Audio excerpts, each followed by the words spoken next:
Yeehoy, Manoy.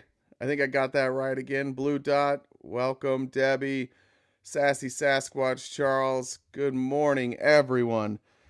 It's great being back. I missed all of you terribly. I don't know. I am not going to speak for Felice. I'm assuming she enjoyed her weekend away from me. What's up, Ryan? How was it this weekend? I spent Friday night with Jeffrey, which was unhinged as usual. The arguments were terrible by Republicans. This is the lowest point for Republican arguments, I think. I don't think it's ever been more difficult to be somebody that supports the Republican Party than right now. I can't imagine a time in our lives when it was more difficult. Thank you. Thank you for the eyelashes. Mother. Good morning, Felice. Morning. Happy Monday. Happy Monday. You did it. You made it all the way through the weekend with your family there and everything. I know. God, it's a miracle. Truly. Maybe you didn't make it. Truly a miracle. Maybe you didn't all the way make it. This is right? This is the right Venmo? Just double checking. Yeah. Okay. Yep.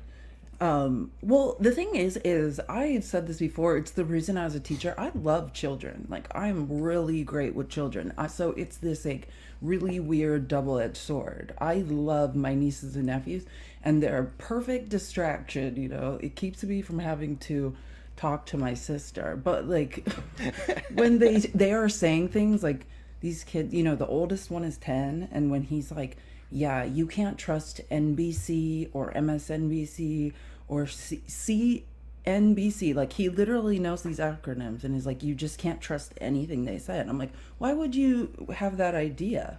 Yeah, how's He's that like, not brainwashing? How's 10 years. that? Yeah, this is a homeschooled, you know, extreme evangelical. You know, he's never been to a school. He's not really allowed to watch TV, but knows somehow that NBC and, you know, MSNBC are full of lies. It's just scary to see it happen to such young kids. I try really hard. I don't know. Like, I think probably because of my upbringing and like being conditioned, it's probably just the way that I parent. But I try really, really hard not to talk about politics, or at least like what my views are in front of my daughter. Like because kids do that. I've seen it over and over. Kids repeat what their parents say, and you know they'll fight about it at school. Like I used to do that all the time. I don't really want that. I want her to have her own thoughts, but to poison the well like that early on, that's just some insecure parenting right there. That's like, you want to make sure that your kids believe the same bullshit that you believe. I was making a video for House and Habit this morning, and I don't know, we've talked about them, I think, but I don't know they're what like that a, is. I don't know. She became famous covering the Johnny Depp case, and then like all of a sudden she's just like MAGA and QAnon conspiracies. So you probably saw it this weekend, but there's the conspiracy theory now that like Google and the search engines are censoring searches for Trump. Have you seen that? I'm not surprised You're to muted. hear that they are. I did not You're hear that, muted. but I'm not muted. Oh, maybe not. Maybe it's just me. Oh, Yeah, it's just and me. Weird. yeah. Sorry. Can you hear me? Yeah, I can hear you now. I Okay. think it was on my end. Okay. Yeah, I did not hear that, but I'm not surprised because I read, like, Philip Bump in the Washington Post did this whole analysis basically of what happened to, like, Ben Shapiro's traffic to what's that guy's name that they're obsessed with, that always, you know, the world's Crowder? ending. It's the Bongino, the guy that Oh, has, like, Jesus. the Yeah. world ending like every 6 months or whatever, and like Yeah. starts a countdown that, and then like nothing happens, and they just start it over. Well, like, yeah, there's a really good Washington Post analysis on how they lost all of their traffic. You know, like, all of their traffic was coming from Facebook. Nobody was ever finding them on Yeah. Google. And it was just low, you know, it was just Facebook. And then when Facebook became less political, all of their traffic was gone. Well, so it's just a fundamental, and you've worked in tech and you've done paid search stuff. Like I know you know this, but what they were showing is people typing in Donald Trump assassination attempt, right? And it was like assassination of, that's what it was, assassination of. Is and it this why wasn't Don polling. Jr. saying Google Donald Trump? Okay, Yeah, I saw a meme of this. Yes. no, nobody has Googled that ever. Right? Like 4 people have Googled that. Why? Because we didn't need to Google that. It comes right to us. Like none of us saw that story by Google. Our friends text us, or we saw something on TikTok or Twitter or Facebook. That's how we found out about it. And that's also the quickest way to get like breaking news. When stuff is happening in real time, that's why Twitter was so good. Is because in real time you catch these things. And so now you have all these Trump people like, look at them trying to erase history. It's like, no, just nobody's searching for that. But then here's what's going to happen. Now all of them are going to try that. And a week from now, when you search it, it's going to pull up and they're going to be like, we caught them and they had to change it. No, you just added more numbers. You just made it trend, right? You guys searched it so many times that now it's showing up. But before, like that, it was just predictive text. By the way, if you search assassination of Trump and you just hit search, it pulls up every story you would want to know about what happened there. Nobody is searching that out. Yeah, I could not agree more. I think one of the most consequential quarter earnings calls I ever heard Steve Jobs do before he died was just when he was doing a keynote speech at their quarterly earnings call and talking about how the doorway to the internet was no longer search engines, and like Right. that needs to be understood. The shift to that like that is the importance of apps and controlling the app store, right? It's another form of techno feudalism. And that's where Apple's value is. They control the store in which the gateways to the internet are. They can literally turn you off. Like it used to be, I need to be found in the search engine. That's the gateway to the internet. That is where people start. That is no longer the truth. It's just a fundamental misunderstanding of how traffic is moving across the Yeah. internet. Remember how we used to have like, I'm sure your family had it, but like maybe not, I don't know. Like this was kind of a sign of wealthy families when they had the encyclopedias, like the Encyclopedia Britannica, Oh and they yeah, had the we whole were thing. too poor for the Okay, sorry. encyclopedias. Yeah, but I always wanted them. My neighbors had them. We didn't have them either, but my neighbors a couple doors down did. And so like when we didn't know something and when I was researching a school project, that's where I would go. But that's what Google is now. And Google is just a way to research things that you don't know. So specific things that are trending at the time, like Google's a bad place. If you hear a story that just happened and you go to Google and try and find it, that's probably the worst spot. Like Twitter, for however awful Twitter is, like that's still probably the best place to catch breaking news. Maybe True Social, maybe No, over there. it's true. I agree. I think, and it is scary and sad to even say, but I do think X is the best place. It is when you think of news, like where do you go to get up to the minute, like in the 24-hour news cycle? It is still X. Yeah, I didn't know this, and you may have added it late. I was editing a video. The Elon, or well, I guess Twitter has suspended the account of Pete Souza. Do you know about Who's that? Pete Souza? He was the. Not D'Souza, How not would you not another know who the Dinesh. official? Yeah, how would you not know who the official White House photographer for Obama was? I found that out just now as I read that. I didn't Oh know who he my was either. God. He posted a picture of Trump's right ear and said, AP photo this morning. Look closely at his ear that was, in quotations, hit by a bullet from an AR 15 assault rifle. And he was suspended for that. Now we're being suspended for, by the way, we still don't know what Donald Trump was hit by.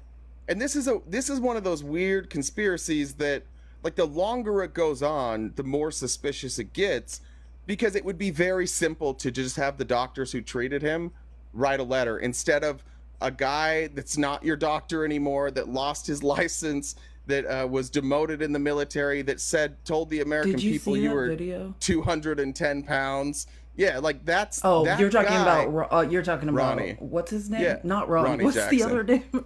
What's the name Trump called him Candyman. though? I can't. No, the Oh, that's oh, what. what did he call him? Not Ronnie. Ronnie Johnson. That's what it Ronnie is. Johnson. Yeah, Ronnie Johnson. sorry. Yeah, Okay, we're talking sorry. I about couldn't Ronnie remember. Johnson. So Ronnie Johnson has written 2 letters now as not Trump's doctor, and also wasn't the person that treated him. And those are the only confirmations we have. That's why this story is picking up traction. Because obviously, if you were you would show the pictures of that, or you would release it. You wouldn't have like a doctor who wasn't part of the treatment write you a letter, right? In no scenario would you do that. So, Oh, there's anyways, another one. I Free might Speech still have. Platform X is suspending There's Pete Souza for that.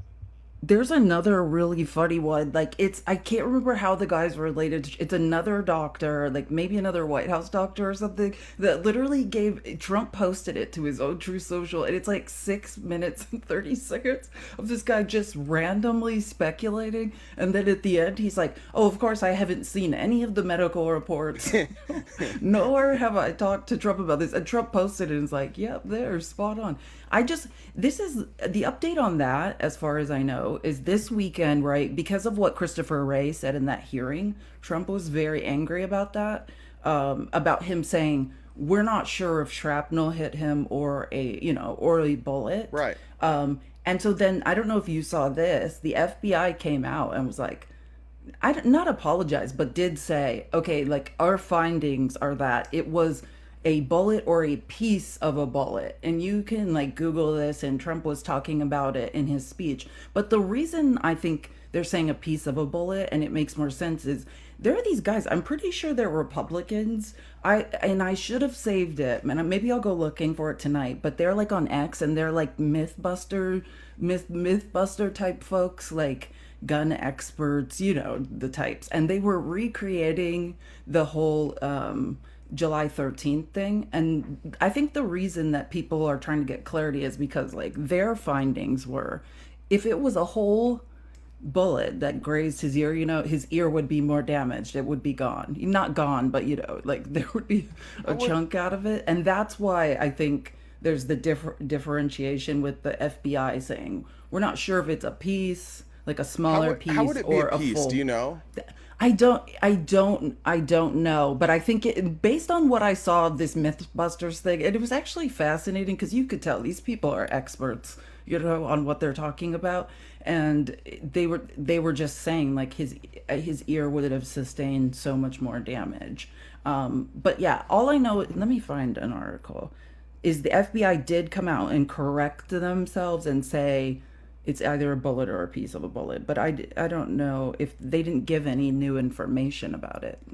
As far as Interesting. I The weird thing that I thought about Christopher Wray's testimony, and the one part that nobody seemed to be reporting on, is that he said like we don't know if it was shrapnel, and maybe shrapnel qualifies as like a piece of the bullet or the yeah. bullet itself, but he did say, but what we do know is all the bullets have been accounted for. Like they knew, so they had found everything, which that's why I was wondering if once they found where all the bullets were, if they like took line of sight and said this isn't possible. Maybe that's why it was shrapnel, right? Because early on, day one, there were people saying that it was shattered glass, that it was shrapnel at first that hit him. That was Axios the reported story. that Trump's favorite little Yeah, rag. that was They the first things that came out. Like that was another conspiracy theory by the right, the evolving like headlines from CNN. So first CNN reported Donald Trump ushered off the stage, and then it was like after hit by something hit his ear. They literally just were only reporting the stuff they knew for sure, and every like 4 minutes they would be changing out that timeline. So you had to go back and see the archived versions of those timelines, and everybody was like, look, it's CNN lying. It's just like, no, this is how reporting works. You just tell people what you know in real time, and you don't make assumptions. Yeah, and the latest, this is not in the outline, but just something I saw. The latest on this, which again, there's no more information on the bullet or bullet fragment, but the interesting thing that came out this morning that I happened to catch was the FBI gave a little bit more information about their investigation into the shooter and like his internet searches. And one of the things he was searching was, you remember recently the Slovakian president that was shot? Yeah. Yeah, this guy, that's what this guy was searching, like he's a blaze of glory, like I'm looking, you know what I mean? This is gonna be my moment. And then the other interesting thing was, I guess they did interview the parents, and the parents are saying like, We had absolutely no idea, which is pretty like you've never noticed that your kid is extremely depressed, isolated, like being Aren't they? bullied at school Yeah. for years. Aren't they both therapists too? Yeah, or social workers, I believe. It's just like you didn't notice anything. It seems like his classmates noticed some things. Sorry, I'm a little distracted right now. For some reason, I just pulled up Venmo and it says my Venmo account has been suspended. So sorry if people are trying to send anything through Venmo. Um, weird. Weird. Let's go to the. Can we go to the first story, please? Will you cover that while I try and figure Yeah. this out? Oh yeah, Thank you. that's cool. I have a lot. I have so much to say today, so this is perfect for me. I just want to go really quick. Like I'm not gonna go through a ton of things. We do have one article we want to go through, but I'll wait. I love this, Jen. This thing you made, by the way. I was thinking that this morning and never said it. That to Russia with love. Um, but number 23 in the outline, I just think it's important to touch on and mention. Um, it's a Washington Post article called Four Hottest Days Ever Observed Raise Fears of a Planet Near Tipping Points. And yeah, we are on track to be the hottest year on record. What's going on with climate crisis is really disturbing. I would highly recommend people check into it. I know this is not a topic that the right wants to hear about, but it's something I think maybe I'm more conscious of it because I'm in Arizona and pretty soon we'll be a climate refugee. But this article is fascinating and it's like, this will be the next wave of our immigration. Obviously, us doing coups and, the tariffs and all that is going to still drive people to our borders. But the next wave of immigration is going to have to do with climate refugees. And we probably should be thinking about it and preparing for it. Imagine the millions and millions of people that will show up at our borders. Oh, someone asked what the article is. Again, this is a Washington Post article called Four Hottest Days Ever Observed Raise Fears of a Planet Near Tipping Points. And it's a fascinating article. It's not even alarmist, Sometimes it's just giving facts about what's been going on this summer around the world. Like, I guess a ton of people have been unaliving in Japan. I mean, this is something that happens every year in Phoenix. There's a death toll count, like a heat death toll count, and like it's a big deal here. So, the other article I want to point to is 22 in the outline. I just think this is something we should all check up on and be aware of, right? Because whether or not, I mean, the Republicans, right, win or lose, are going to claim election fraud in 2024. We need to be prepared for that and understand, especially in the swing states, how votes are going to be counted and the timeline of that. So when we hear the usual, why is it taking so long to count the votes or whatever, we could be prepared. This is a Washington Post article called Pennsylvania Presidential Election Results Could Again Take Days to Count, right? If you remember, part of the conspiracy that MAGA latched onto had to do with why does it take so long to count votes in Pennsylvania? Well, this is an article that explains it. Republicans in the state Senate, Republicans are doing this, refused to change the Oh, law. I no. know. This is the craziest thing. The people that are demanding that all the votes should be counted in 24 hours are, for some reason, making it impossible to do so they can set up in a swing state to claim election fraud. It's the weirdest thing. Doesn't So sound right. I think we should all read this article because I'm calling it out right now. This is one of the things we're going to hear about on election day and the days that follow is what's going on in Pennsylvania. The same thing that happened in 2020. And this election will explain it. It says Republicans in the Senate refuse to change the law and allow mail-in votes to be counted ahead of election day despite widespread calls for change. Like in Arizona, they are already tallying votes before election day of mail-in ballots, which makes the Shout out most Arizona. sense. Yeah. Yeah, we have probably because of there's a large portion of people in the state, that are older and retirees. So mail-in ballots have been a thing here for a while. Yeah. People would not vote here without mail-in ballots. So It's I also think, Yeah, it's also Yeah, still warm in November. Like it's not uncommon to it's like have 100 it be degrees. 80 degrees, 85 degrees in November. It's never really cools down here until like January-ish. Okay, and then 21 in the outline. This is just a really good, it's an article on Andy Bashir. So I know I'm not going to go through it, This is but just they've from been doing, police's journal entries. This is what yeah, this is. this is just, me and Andy Why I love together Andy. forever. He doesn't know we're together, but we are. And it's called The Amiable Attack Dog from Kentucky Who Could Join the Harris Ticket. It is true. He has golden retriever energy, but he also has an edge to him. Like watching him tear into JD Vance has been extremely pleasurable for me. I get the So impression that a lot of people didn't like JD Vance, but like he wasn't really prominent enough for us to know that. And now, as soon as he is prominent, it seems to be a lot of people didn't like him and thought he was weird for a very long time. oh, an interesting thing that I either heard or read, sorry, I've been reading a lot of articles this weekend, was that Rupert Murdoch was one of the loudest, the Rupert Murdoch that owns Fox News, Wall Street Journal, New York Post, the Fox News Corp. He was one of the loudest, like, people that were like, JD Vance cannot be the guy. Like, Yeah. we will lose if it's JD Vance. And he was, I guess, loudly, trying in Republican circles to make people understand that they couldn't choose JD Vance. He's how old? He's like 93 or something. He's really just doing the most, you I don't, know? yeah. He's not quitting. Yeah, I have no idea how old he is. No clue. So, next thing to go over. So, number 20 is a Washington Post article. And I find this interesting because it just depends on who you are and how you would take this. Um, but the article is called "How Could Kamala Harris's 2020 Positions Cost?" Or how much? Sorry, could Kamala Harris's 2020 positions cost her? Harris focused her presidential. That is so cool. I I missed love a it. meteor shower.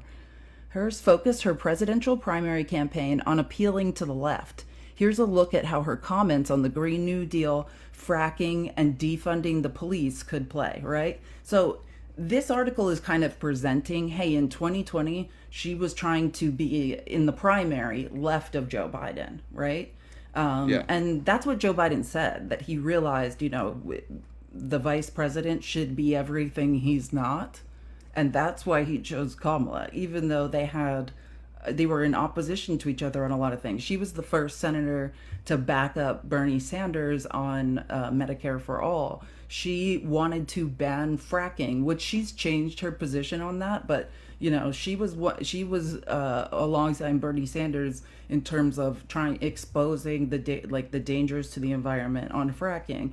Um, She may just to be she clear, she oh, go may ahead. not have changed her position, but what she has changed is like what her position in the government is, right? When you candidate versus president, you should not be the same president as you were as a candidate, right? Candidate is a wish list, president is reality. It's dealing with the Congress that you have, it's dealing with the situations that you have at hand.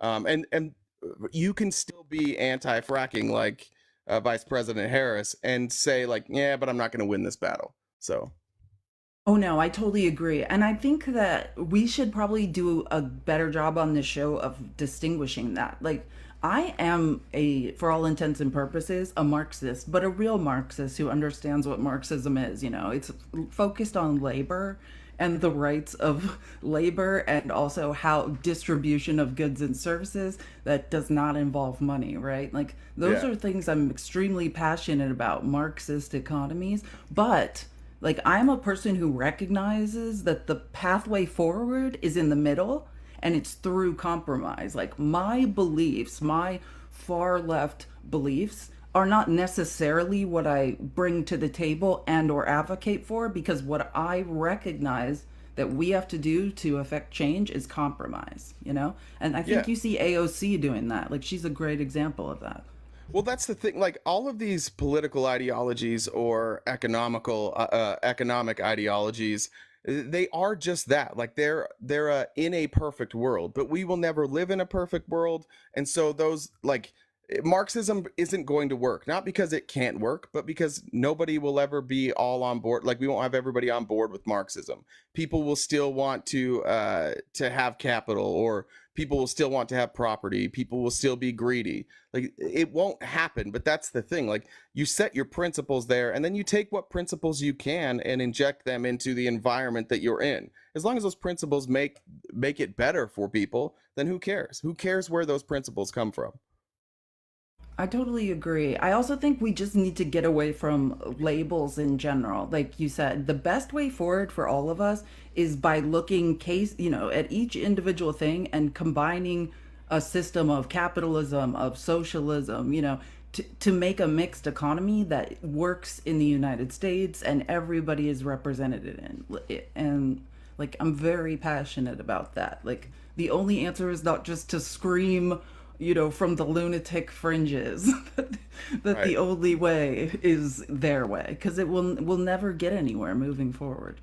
Well, and most of these ideologies come in response, just like Marxism was a response to capitalism, right? That's what Mhm. most of these ideologies are a response to a broken system and saying, Correction, yeah. like, yeah, if I could fix everything, here's what I would do. But obviously, nobody's ever going to be able to fix everything. And the other part that people need to know is corruption, right? Corruption will always exist.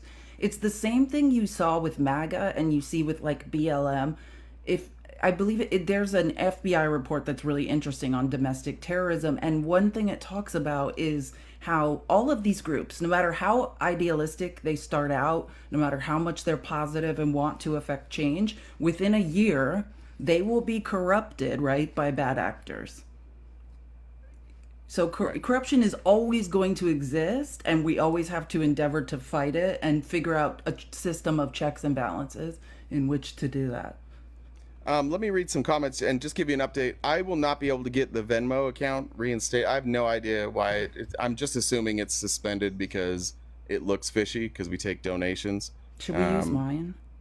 well, we still have the Cash App available, and I wanted to read that comment. I don't know. The problem is, Felice, is if you put yours up as public, it's going to show your name probably. I don't know if it's, yeah, Okay. you may not want to do that. And mine are set up so they don't Icky. show my name. Uh, but most people know my name anyways. Tanya, this was from today, said, "For the truths we hold, such a good autobiography." Is that the name of Yes. of Kamala's Harrison? Okay, I started that yesterday. I didn't know that's what it was called. I forgot. I started listening to Truths it We Hold. yesterday. Yeah. Really good. Uh, I was actually kind of surprised at how not radical she is so far. She's not actually like a radical. She's very pragmatic, and the positions that she takes are pretty well thought out. I expected, just knowing I knew her dad was from Jamaica, her mom was from India. I expected a little bit different upbringing. No, she was surrounded by smart people most of her life. She was surrounded by a very strong mother who mostly raised her. It's in a household that they said like being an intellectual is a great thing, being your own person is a great thing. She just really wasn't that radical. I was a little surprised by that. I concur with that statement. I think that it's what we're saying. It's the same way AOC has changed, right? You can be very idealistic and then also recognize when I'm working within a certain system, the answer is compromise, to accept that there's nuance in all situations, to hear all sides involved. And I think she's really good at that. I also think lawyers in general are very good at that, right? Seeing both sides of an argument. And actually, I can't remember who it was, but somebody was talking about Kamala and saying that like one, because of her history as a lawyer, and she is very able to break down both sides of an argument and see both sides. And I think that's actually a strength for her. I agree with that. I think that's the strength of all good presidents. Every president who like in real time was able to work with the government. I sometimes think we don't judge presidents appropriately. I do think that if you're the leader of the country, if you are viewed as leading most of the country or the majority of the country, I think that's what we should look at. You can go back to Obama, and you can go back to Obamacare. How much of a compromise was that? Like ultimately, the compromise is why it failed. but he had to compromise. You go back to Clinton. Clinton was consistently compromising with Republicans. It's hard, like as people who have ideas and left-leaning ideas, to recognize that that compromise is like uniquely, or at least at the time was uniquely American, and that's what makes us great. I think that she understands that on a level that probably most of us would never understand, just given her job history, working in San Francisco with police officers who generally are more heavy on law enforcement should have more power. They tend to lean more conservative. So she's taking care of them in San Francisco. Then for the state of California, which includes a lot of conservative areas, she's had to do this her whole life. And then she's vice president for somebody that's far more conservative than her, and she's allowed those positions that she cared deeply about to be on the back burner for now. There are a lot of people in the comments who seem very upset this morning. We are taking opposition. If you would like to talk or, about anything that we're discussing now or anything else that you would like to talk about in general, you are welcome to request and come on up. Guys, keep tapping the screen. Tap, tap, tap. I just got a warning on one of my accounts today. I don't know if that's going to affect this live, but let's try as hard as we can to tap the screen and get to the For You page. Share the live with 5 people right now, Republicans or Democrats, whoever. If you don't have anyone to share the live with, just push the copy link button. That counts as sharing the live as well. And again, if you would like to donate to us, we do rely on your tips and donations to keep this show and our research going. Today we're just doing Cash App, which is the bottom one. Sometimes because of the comments, Jay's Venmo account is suspended. Remember the last time, what did they think we were doing? Like someone said something about Hamas in a comment. That's right. And then they were like, oh, this is like you guys are funding Hamas. Yeah, the rule was like, we don't allow any donations funding like T-word organizations. It's like, yeah, I don't know if you read that, but that's not what it said. Tracy though says this morning, MAGA is a cult, that is all. And Lynn says you can change your name on your Venmo account. We'll take care of it after. I'll appeal. Mine's just Felice RTP. I don't mind. That's what my Venmo account is. It doesn't have my last name. Everyone knows my first name. So. I mean, not just your username. I mean, like when you go to your profile, does it say your whole name? No. Well, we can, Jen, maybe if you want to make a new graphic and we can put that up. Jen, then. you can use my Venmo if you want. I'm fine with it as long as I don't believe it does. I'm 99.9% sure it does not. But let's talk about good news for a second. Did you see the $200 million that Kamala raised in less than a week? Yeah, that went well. It was it's energy, and tonight we'll raise. We got white dudes for Kamala. Is it tonight? Yeah, it's tonight. If you got men, MAGA, you can go too and donate to Kamala Harris. White Dudes for Kamala will be I think it's White Dudes for Harris is the White website. Dudes Maybe. for Harris. We'll be gathering tonight. Let me see if I can find the numbers, because what's fascinating is how many people. The last thing I read was that 197,000. Like I think on Saturday they were saying like 160. The last number I saw was 197,000 people have signed up to volunteer for Kamala Harris's campaign. 197,000 people. Yeah, and we may stream that in the Discord, and we may stream it. I don't know it's at 8 Eastern, 765. Maybe we could stream it on here. I'm not sure. I'll get back to you, but we'll try and at least stream it on the Discord. I haven't heard anything about not being able to join this call yet, though, so we may just be able to sign up or do it through Discord, or you might just be able to watch it on your browsers. I just love the name. White Dudes for Harris. whitedudesforharris.com. Yeah. And the symbol is like a two-toned trucker hat, which is like what every white guy out here wears. Is just a two. Do I have one? I don't think I have one, but yeah. This is okay. I found it. This is interesting. So, and just to quickly, I don't think I said the number this is, number 19 in the outline. I'm reading from an article called Harris Campaign says it raised 200 million since Biden dropped out. And here's the best news of the 200 million for me. It says roughly two-thirds of that amount, two-thirds of the 200 million came from first-time donors. People who have never given money ever. Two-thirds of the 200 million came from first-time donors. Talk I do about think getting people excited. I do think it's first time donors to this campaign. Yeah. I don't know if it's like first time have donated anything, but the first Well, time that's donors what I to mean, Biden though. Harris. Okay, Like, cool. not somebody who had donated to Joe Biden, right? It is because I mean, think about it. She has been vice president for the last 4 years, so it is interesting to see the way America can, and I think it's healthy and good that they can just differentiate and say, like, this is a new person, and I fully back her. Oh, and I think I said 197,000 people signed up.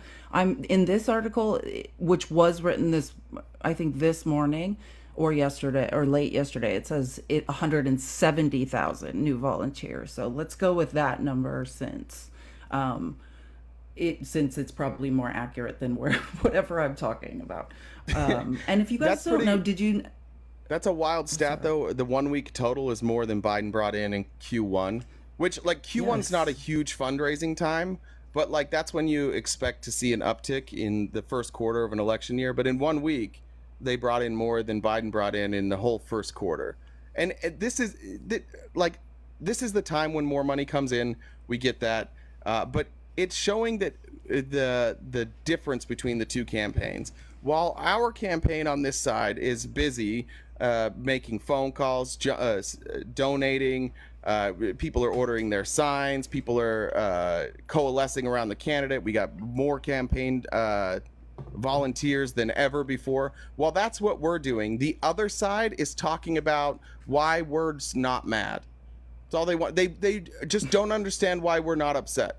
And that's their whole campaign right now is, you guys should be upset. And we're like, no. And they're like, but you should.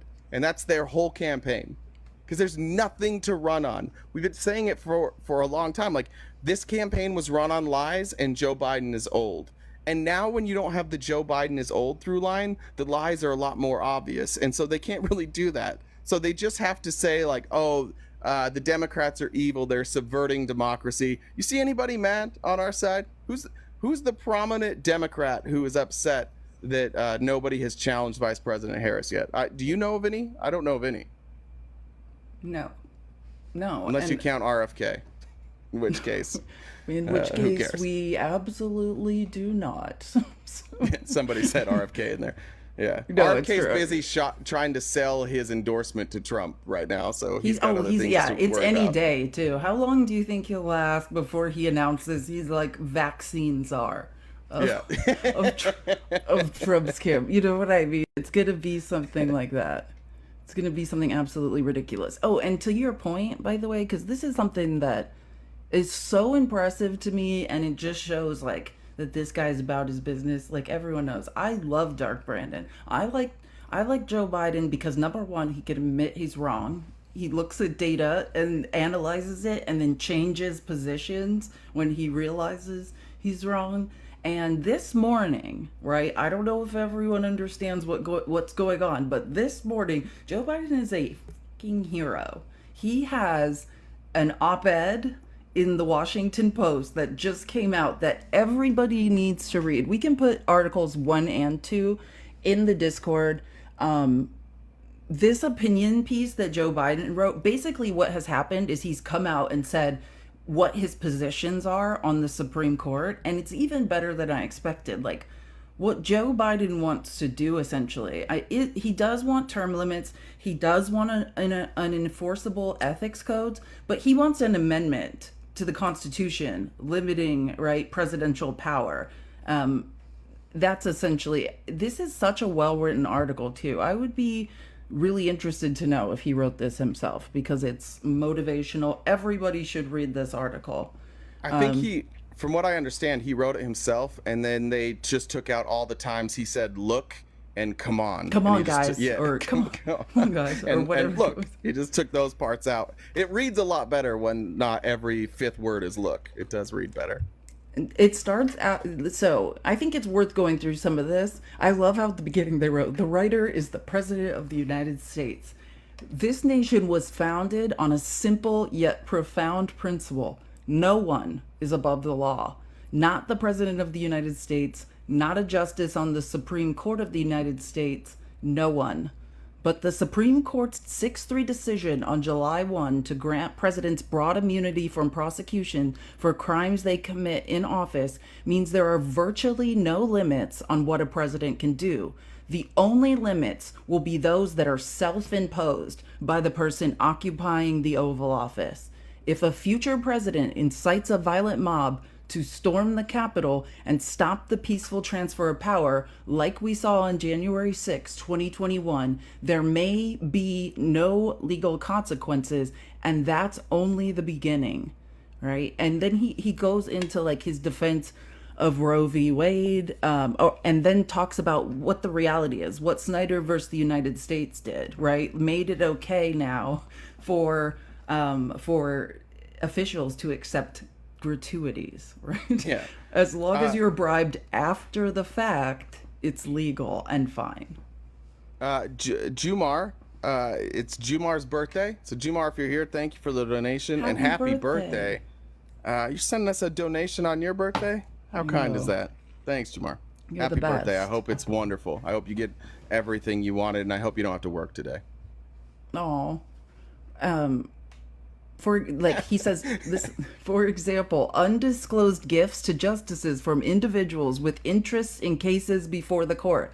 That's Clarence Thomas and Harlan Crow, as well as conflicts of interest connected with January 6th insurrectionists, like, Clarence Thomas's wife being raise legitimate questions about the court's impartiality. And he says, I served as a U.S. Senator for 36 years. Like, just think of the experience and knowledge this man has, including as chairman and ranking member of the Judiciary Committee. I have overseen more Supreme Court nominations as senator, vice president, and president than anyone living today. Like, I just like how he's like, have you met me? Do you guys know who I am?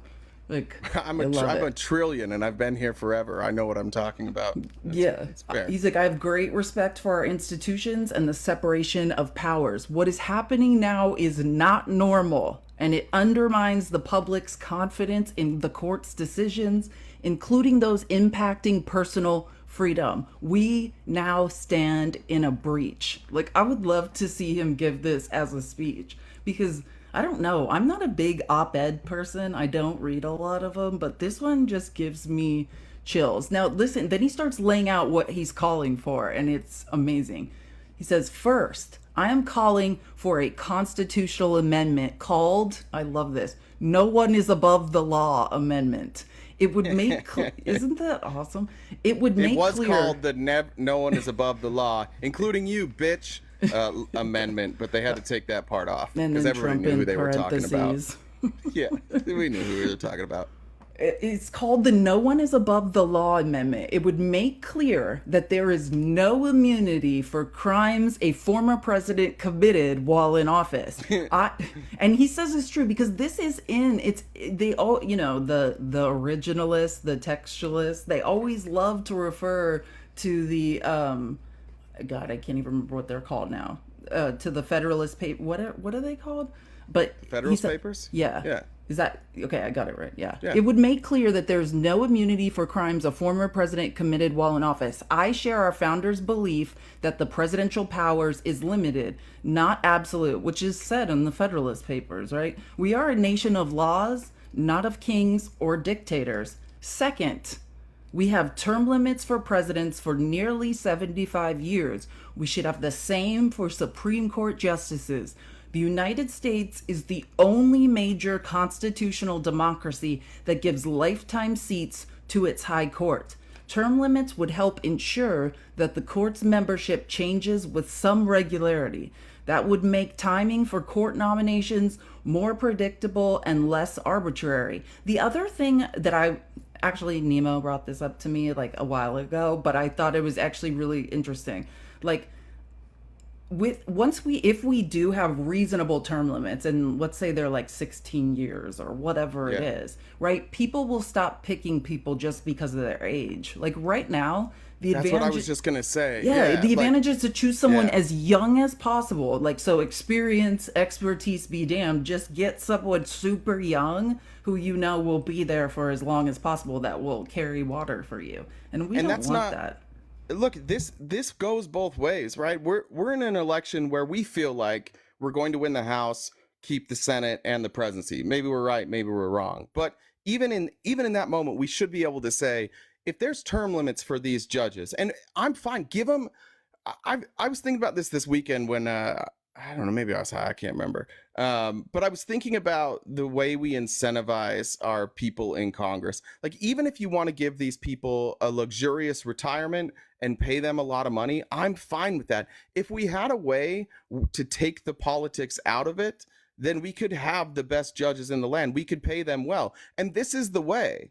The way is term limits, because what you don't have anymore is people moving judges around or voting just for judges, which we saw with which we're going to see this election, right? There's going to be people who are showing up, millions of people who are going to show up just because they don't want Donald Trump to have the ability to pick any more judges. This gets rid of a lot of that, and it gets rid of the financing aspect that we're having problems with Clarence Thomas. This is the most sensible solution, and everybody would agree with this if it wasn't in an election year. Like, I've never heard a more sensible solution than this. It is. It truly is. And it helps everyone. Like, this does ensure, if we could think in a nonpartisan way, this is best for all of us in America. It says term limits would help ensure that the court's membership changes with regularity. That would make timing for court nominations more predictable and less arbitrary, right? Like right now we're all like waiting for people to unalive. It's I it's also like that they chose years not divisible by four. He chose 18, which means like you're not always going to have it fall on an election year. It won't always come down to like who is the president. This is sensible in every way. I'm sure he had help with this idea, but oh, this he is good does. for this would be great for our country. Right, left, middle, it doesn't matter. This is a better solution than what we have. Yeah, Like, would you this guys, if Joe Biden, let's just say Joe Biden, not Joe Biden, son of a bitch, let's say Vice President Harris wins the nomination, to our Republicans that are in here. Let's say that the Democrats win the House and they get the Senate, and we're able to get through an expansion of the Supreme Court. And Vice President Harris goes and picks five more judges, and all of them are like 40 years old.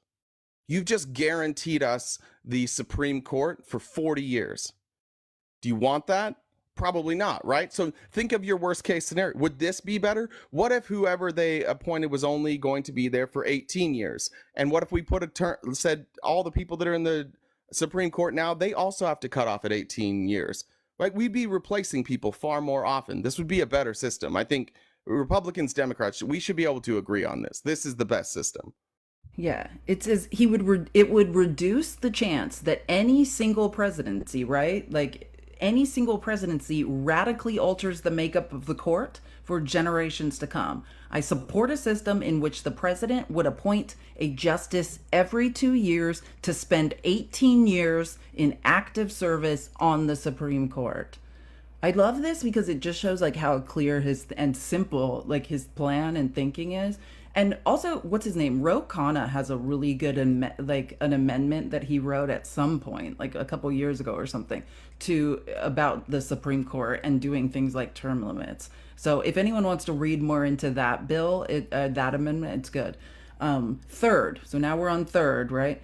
I'm calling for a binding code of conduct about effing time for the Supreme Court. This is common sense. The court's current voluntary ethics code is weak and self enforced.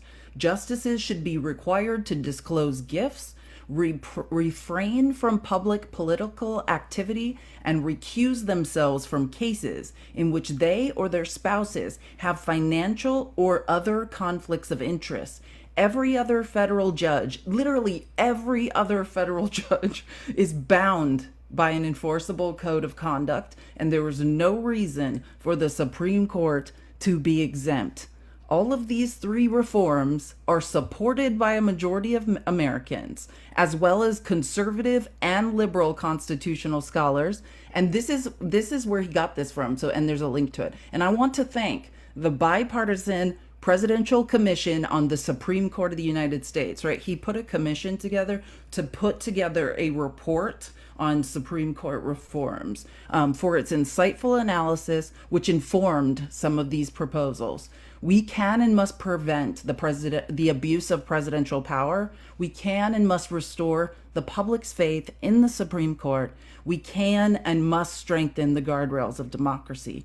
In America, no one is above the law. In America, the people rule. Like, this article gives me chills. You have to read it. Joe Well, Biden's quite the author. it's also like, first of all, Mike, I see in the request. If you are opposition, will you just write the words "I'm opposition" and Jen will look for that. But I just wanted to point out that like this is necessary. We have to do something. Even the people on the Supreme Court recognize that there should be a code of ethics and it should be followed. But John Roberts is in a position where they have a majority. It's obviously political. Like let's not pretend Supreme Court isn't political now. It is, of course, it is, and that happens both ways. But it is political. And if you were to get rid of the people right now who are most I guess most guilty of breaking ethical rules, you're going to have to remove two Republicans. They're like Alito's gone, Clarence Thomas is gone. In a time when you have a Democrat president, right? So then you're gonna replace those two conservatives with two liberals if you did that at this time. So John Roberts like is in a difficult situation, but he shouldn't be in that situation. Like you look at our form of government, we have checks and balances, and those checks are not supposed to be you checking yourself. But this is the conservative way now. This is the only way to maintain and consolidate power for conservatives. So in the Supreme Court, they're saying, don't worry, we'll watch it. We'll watch ourselves. Everything will be cool. It's obviously not cool. And then you have Project 2025 saying, don't worry, the executive branch will police itself. We don't need any help from the FBI or from Senate or from Congress. They are pulling apart these checks and balances and separating them in a way that they can't check each other. We have to go backwards a little bit here. We have to be like liberals have to be conservatives now, right now. We have to go back to the way things were at one point, and we've got to have more transparency in this entire process and the system. We need to treat our Supreme Court justices the same way we would treat any other elected office. There should be scrutiny. I could not agree more. And we need to get money out of politics in general. Like, right? I think all of this just is the perversion that money brings to politics, which just to get now that we're kind of on that topic, I just want to point out another Washington Post article which is fascinating. Like, well, and terrifying. It's called "Inside the Powerful Peter Thiel Network," and that anointed JD Vance, a What small number was this, did you influential. say? It's number 10 in the Thank you. outline. Yeah. And this it's a longer article, but if you're wondering, right, how JD Vance has gotten here, right? Like how he's been propped up by Peter Thiel's billions, how Peter Thiel and these it's like six Silicon Valley billionaires. It's the guy from Sequoia Capital, the Palantir guy, the I can't yeah, anyways, So David Sachs, Jacob Jacob Hellberg. Hellberg, Peter Yeah. Thiel, the Winklevoss twins, I think, are involved in the Yeah, pack they started they've as made a well. resurgence. They're All of the a sudden, I'm seeing crypto Winklevoss. bros. Yeah, like Yeah. they are part of the crypto paying to keep the industry deregulated. Like what happened after the FTX scandal, was there were a lot of eyes on corruption in the crypto industry, and Trump has been paid essentially to change the Republican Party platform and support crypto. He spoke at a Bitcoin conference and it was Yeah. I would ask the crypto bros, like, why is it that you trust almost exclusively billionaires when it comes like how do you think they became billionaires? Like their whole goal is to accumulate as much of your money, my money, your parents' Amen. money. That's their goal, is to get all the money. Why would you trust a system that they're like, we have to do this? Do you think they would advocate for a system that makes it harder for them to acquire money? Or would they advocate for maybe an unregulated market where they can trick Americans into losing their money with pump and dump schemes? I've never understood that about the crypto bros. How come all your heroes are rich? How come all Yeah. of them are the type of people who have run scams or at the very least just been vulture capitalists? How come all of the heroes are the same person? It's a strange thing for people who think like this is the future of our country. Yeah, no. Sorry, I was just reading a text message, but I completely concur with what you're saying. I think we should go over. Actually, I have something I want you to hear. So, Anonymous has a message for Elon Musk, and it kind of relates to what you just said. So, let me just play this really quick. This is a message from Anonymous, the collective or whatever, specifically talking about, and I find this fascinating because what they're talking about is the welfare that Elon Musk gets for his company. Like, it's ironic to start calling poor people in this country welfare queens when the biggest welfare queens are billionaires. And it's talking about how the majority of his money is not coming from technological innovation, it's coming from the US government giving him welfare. And so Elon Musk is supposed to be this champion of crypto, right? And he understands the argument. Like, if you guys don't know, there's this large there's a lot of nuance and it's not understood. There are people that feel like the US government feels that people mining Bitcoin are stealing energy. But what is actually happening, and what Elon Musk knows very well, is that energy producers, right? These energy companies are wasting a bunch of energy on their power grids. And Right. what Bitcoin miners are doing is seeking out that wasted energy and essentially harnessing it. It kind of is not harming anyone if you understand the nuance of the argument, which Elon Musk does understand and has articulated that he understands. But because he's getting so much welfare from the US government, when the US government took the opposite position and was saying they want information about Bitcoin miners, where the energy that they're using is coming from, all this stuff, all of a sudden Elon Musk is quiet and changes positions. Listen, Yeah. and their Anonymous is calling him out for the hypocrisy. It is fascinating. Is working on space. Hold on. Ooh. There are plenty of other companies working on space exploration and electric vehicles. You are just the only CEO who has gained a cult following through shitposting and trolling the world on social media. In fact, many people are now learning that the vast majority of Tesla's income doesn't actually come from selling cars.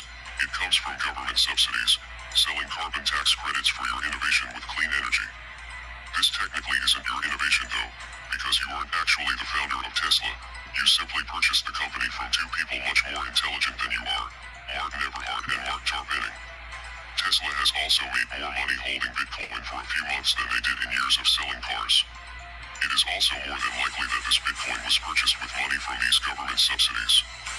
Yeah, so if you guys don't know, the truth about Tesla is most of the money that they have made is from holding Bitcoin, right? They're not making money. They're getting welfare from the US government, using it to buy and hold massive amounts of Bitcoin. But he can't talk about that.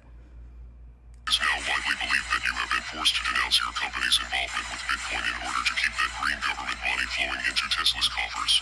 He said you've been forced to denounce like what you are actually doing with Bitcoin to keep getting welfare from the US government. The energy use argument about proof of work mining is a very nuanced conversation that requires a fairly complex understanding of how power grids work and how excess energy is wasted by power companies and sought out by crypto miners.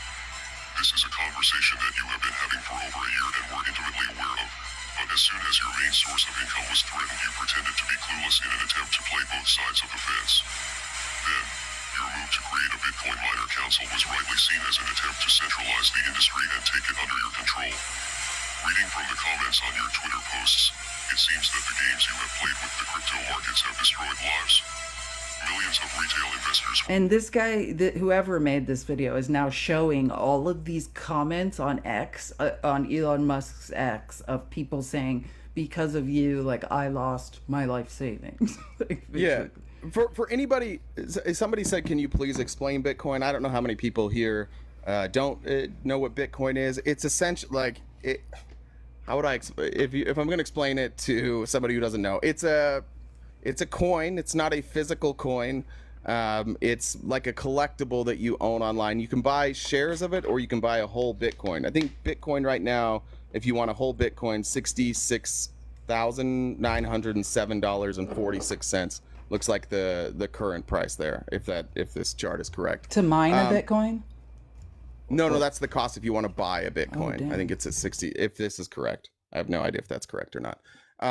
But basically, like it's got a finite amount of Bitcoin. So the more people invest in it, the more the coin is worth. So what Elon Musk and Tesla did is they bought 1.5 trillion. How much? Billion. Sorry, trillion would have been crazy. With They our wa- tax dollars. I mean, that's Right. what Anonymous is saying is you used welfare for the US government, our tax dollars, to hold a huge position in Bitcoin. And one of the things that they did, I remember one of the surges in Bitcoin came when Tesla announced that they were going to they would allow Bitcoin to be used for payment, and you saw a surge in the pricing.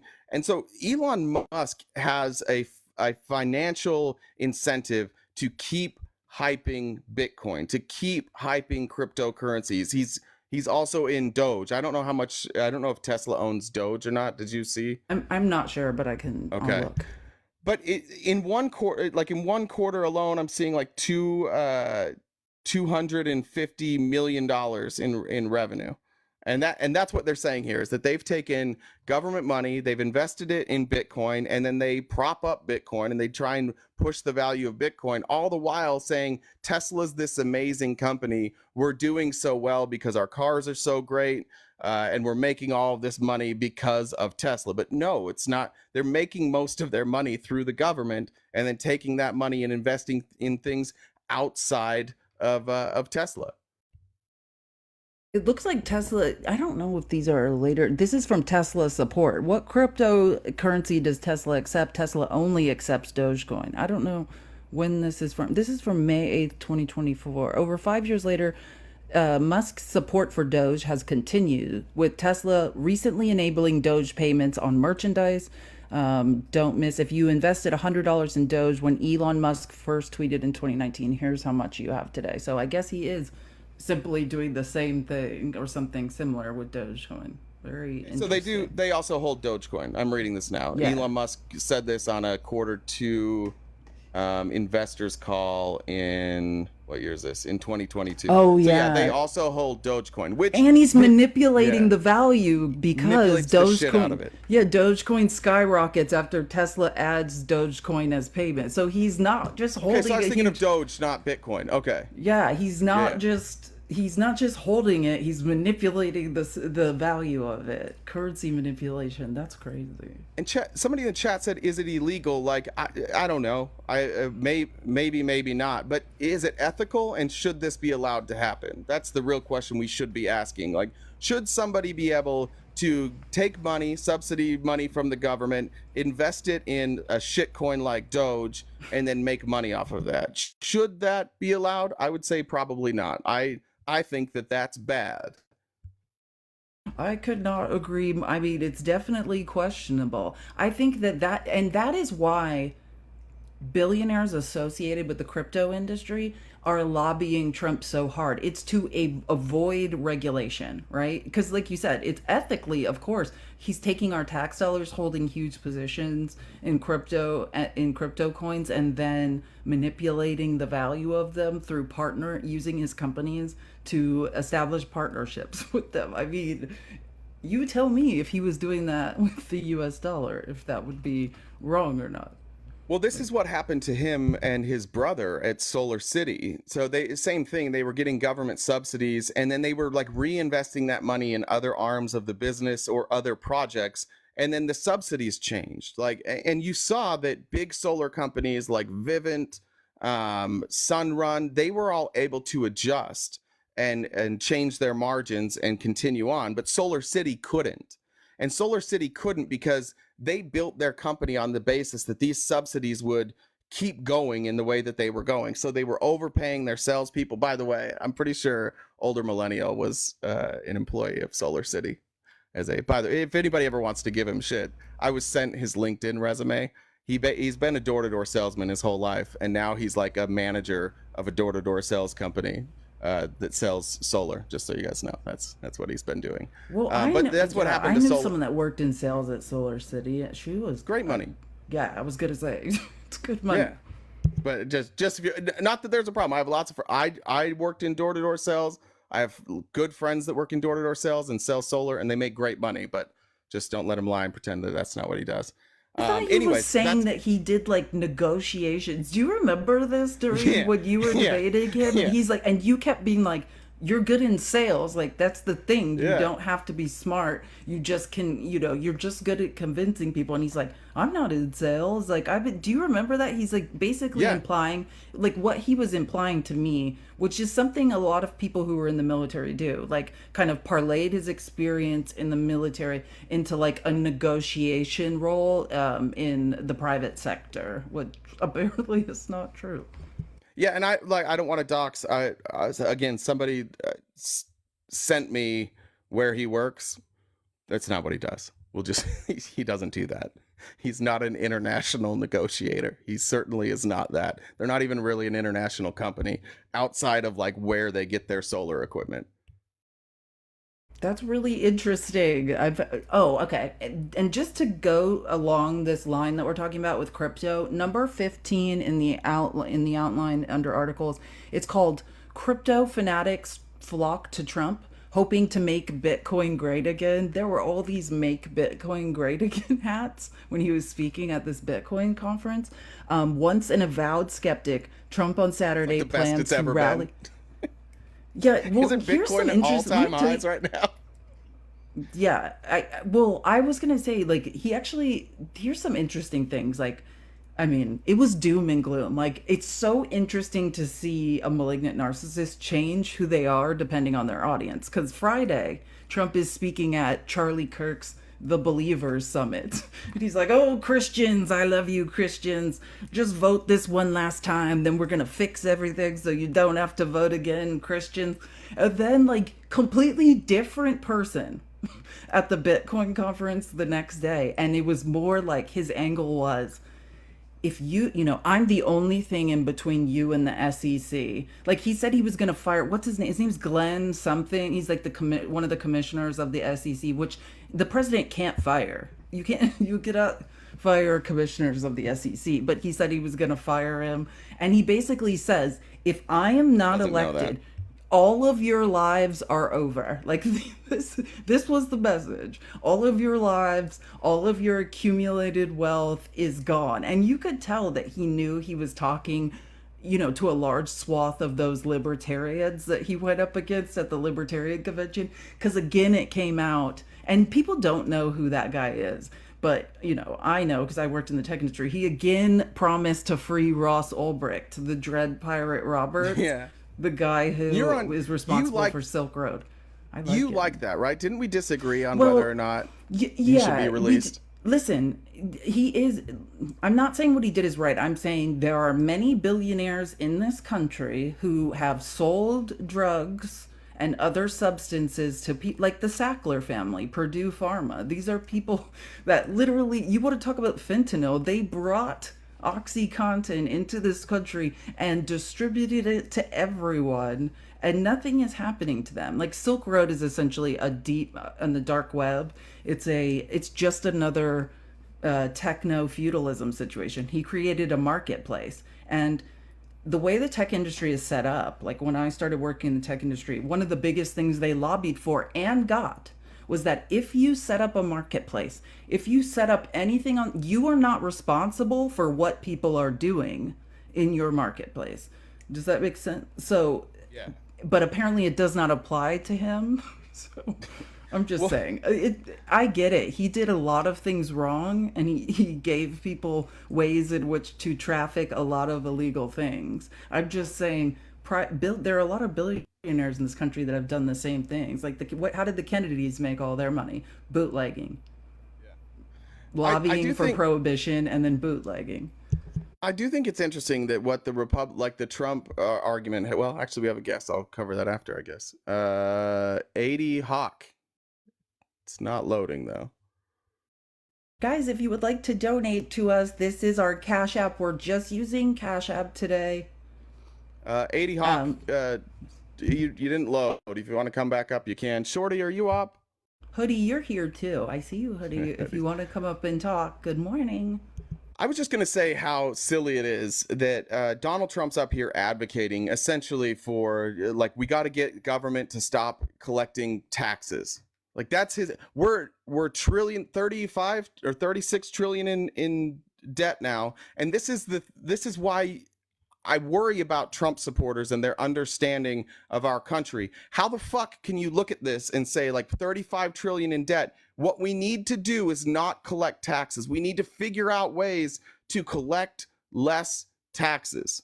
That's the whole point here, right? Is to collect less in taxes. That's why people use crypto, so they can move money around without hopefully having the IRS be aware of the money that they're moving around. That's what Trump is promising for these billionaires. And by the way, does that matter for you and I? Probably not. Like, I don't, depending on how much you're holding in Bitcoin. Like, yeah, it's not massive. But when you're talking about companies like Tesla, when you're talking about billionaires like Peter Thiel and Elon Musk and the Winklevosses, who may not be billionaires, I think they're still millionaires. We're talking about like millions of dollars in tax revenue that we should be getting that we're not going to get. And Trump's like, we need more of that. We need more tax avoidance. I'm gonna find this article right now, which it was in. I think it might have been in the week before. I don't know if it was in last week's, but I think you and I might have talked about it. But there's a great article. It has to do like what you're saying. Also ties to the reason that Trump is saying, "Oh, let's make tips tax free." There's this analysis done because Ted Cruz came up with a bill in the Senate for that, right? And I can't remember who's co-sponsoring it, but. And it's an analysis that shows the people who are going to benefit from tips being tax-free aren't the poor, right? It's an article explaining how you can restructure commission, right? And how very wealthy people can restructure commission to make it tax-free. If you've ever worked on commission, like it's almost I think it's like a 50% tax that they can restructure and it can be tax-free. It's not your turn yet, Shorty. Hold on. Go ahead. Go ahead. Well, no, real quick, actually, Shorty. Thank you, everybody coming over from Mr. Jones Live. Thanks, Jones, for the raid. We appreciate it. Enjoy your time here. What's up, Shorty? What's up, fam? How you doing today? I love that you guys are talking about cryptocurrency this morning. Because you guys don't really sound like you know about cryptocurrency. I bet you know the difference between a CBDC? Okay, answer me this. Do you know the difference between a CBDC and a cryptocurrency? There's a lot of Don't difference. look it up. Don't look it up. Don't look it up. Don't look it up since you know a lot. Look, tell me straight up. What does it mean? Hey, I just want to say that on this show, we're not doing quizzes, right? Like information, like no one has to have information memorized. He said he knows. Nobody has to have information memorized. Hey, and also, please stop shaking your camera. I feel like I'm watching Saving Private Ryan. I'm going to be ill if you do not stop shaking your camera. The answer is a central bank, though. That's the difference. Oh, it's a central bank. So do you know who's responsible for the central bank? Wait, that's the difference, right? No, it's not the difference. The difference is a CBDC means central bank digital currency, and crypto is not tied to a central bank. Decentralized. So it's decentralized blockchain. Thank you. The difference is that one is tied to a central bank. It's centralized. One is decentralized. Right. So you guys support CBDCs and not cryptocurrencies, which is a federal. Who said we support CBDCs? Because you're voting for Joe Biden. Joe Biden supports CBDCs, bro. I'm not voting for Joe Biden. He dropped out. Is this news to you? Sorry, Kamala. Same policies. Same policies, bro. Same policies. They're against it because they're big government, bro. They don't want the little people like us to benefit off of cryptocurrency. Calm down. Hey, calm down. This is not your time to just come and shout. Let's have a conversation, okay? You good with that? Yeah, I'm good. Let's do it. All right, good. Okay, so why should we care about, let's just say Vice President Harris is pro CBDC, which I don't know if she is. I haven't seen that out of her, but very well. She hasn't taken a position on crypto. She hasn't, but that's so their policy. Why should... That's their policy. Okay, wait. That was the middle of my question, friendo. Wait, why should I support a decentralized currency but not a centralized one? Why? Because it doesn't. CBDCs don't okay, so they're programmable, right? So let me tell you, since they're programmable, they can issue you, for example, 500 coins. What do you mean by programmable? They're programmable. They can, no, I'm telling you right now, they can issue you they could program these coins to whatever they want, and they can issue you them and take them back away. That's what I mean. They can control them. It's a controllable. What do you mean? It's a digital information, dude. You can do this. This is what we're going into. It's a digital world that we're going into. It's called like quantum. Legally they can do it? Are you saying legally they can do it, or like hypothetically they could do it? Well, the government's going to try to do this. Add one thing, Shorty, that will help him understand. I'm just going to help Shorty's argument. Like, just know this is part of like a Q argument, right? Like, it's based in truth that the government has been. Wait, hold on. I said it's based in truth. Just stop. Let me finish speaking. It's based in, like, it's all based in a kernel of truth. Like, the government has been doing exploratory commissions on central bank digital currency and, like, what the next step is with the US dollar and possibly moving to central bank digital currency. I don't personally know. As far as Biden, I don't think he understands nor is in any way concerned with this. But there have been commissions exploring it. And from those commissions, like, there are all sorts of conspiracy theories that have launched saying, like, this is how the government's going to control us. The only way forward is decentralized currency. So that's what he's talking about. Do you know who? Okay, you said Gary Gensler. Gary Gensler, yeah, he's a commissioner of the SEC. I do know who Gary Gensler is. Yes. Okay. Did you know Gary Gensler, before he was the head of the SEC, said that cryptocurrency was one of the best things ever made for humankind? Did you know that? Did you know that he came out with XRP was one of the best technologies ever invented for cryptocurrency? What does this do you know have what to do XRP with anything? Is or Ripple? What does this have to do? Hey, just real quick. This is what does this have to do with anything? We're not. No, this is no. Wait, hold on. I know. Okay. I understand. Shush. Chill. What does this have to do with what we're talking about? Gary Gensler is head of the SEC when he said XRP was one of the best things ever invented for humankind, for the future of humankind, went and became the SEC a commissioner and then sued XRP, saying it was a security when we knew it's not a security. It's a cross-border payment that the whole world's going to be using. They're already using it in Thailand and all these Asian countries. They're already using XRP. Brother, with all due respect, I just told you what the point is. Hold on. I just told you what the point is. No. Gary Gensler said one thing, said another thing. I heard you, pal. Okay, chill. Bring it down. Tap the screen. Okay, chill, dude. No, you're muted. Nobody can hear you, Shorty. You're muted. Can you chill? Okay. I understand the story that you just told. I also Googled it, and I can't find the quote that you're talking about. That doesn't mean it doesn't exist, but it's not there. I'm wondering what the fuck your point is. Because when we started talking about crypto today, we were simply pointing out that it seems to be the billionaires who are banking off it who are pushing it the most. And we asked, why would you trust those people? Especially with, you've seen how many times people have been scammed in crypto. It's like the easiest way to scam people is crypto. Why would we not regulate the most easily scammable coin? Yeah, don't shake your head all you want. Jake Paul, Amber Rose. Yeah, have they not run crypto scams recently? No? Jake Paul didn't run a crypto scam with CryptoZoo? Let me tell you something about that. Can I tell you something about that?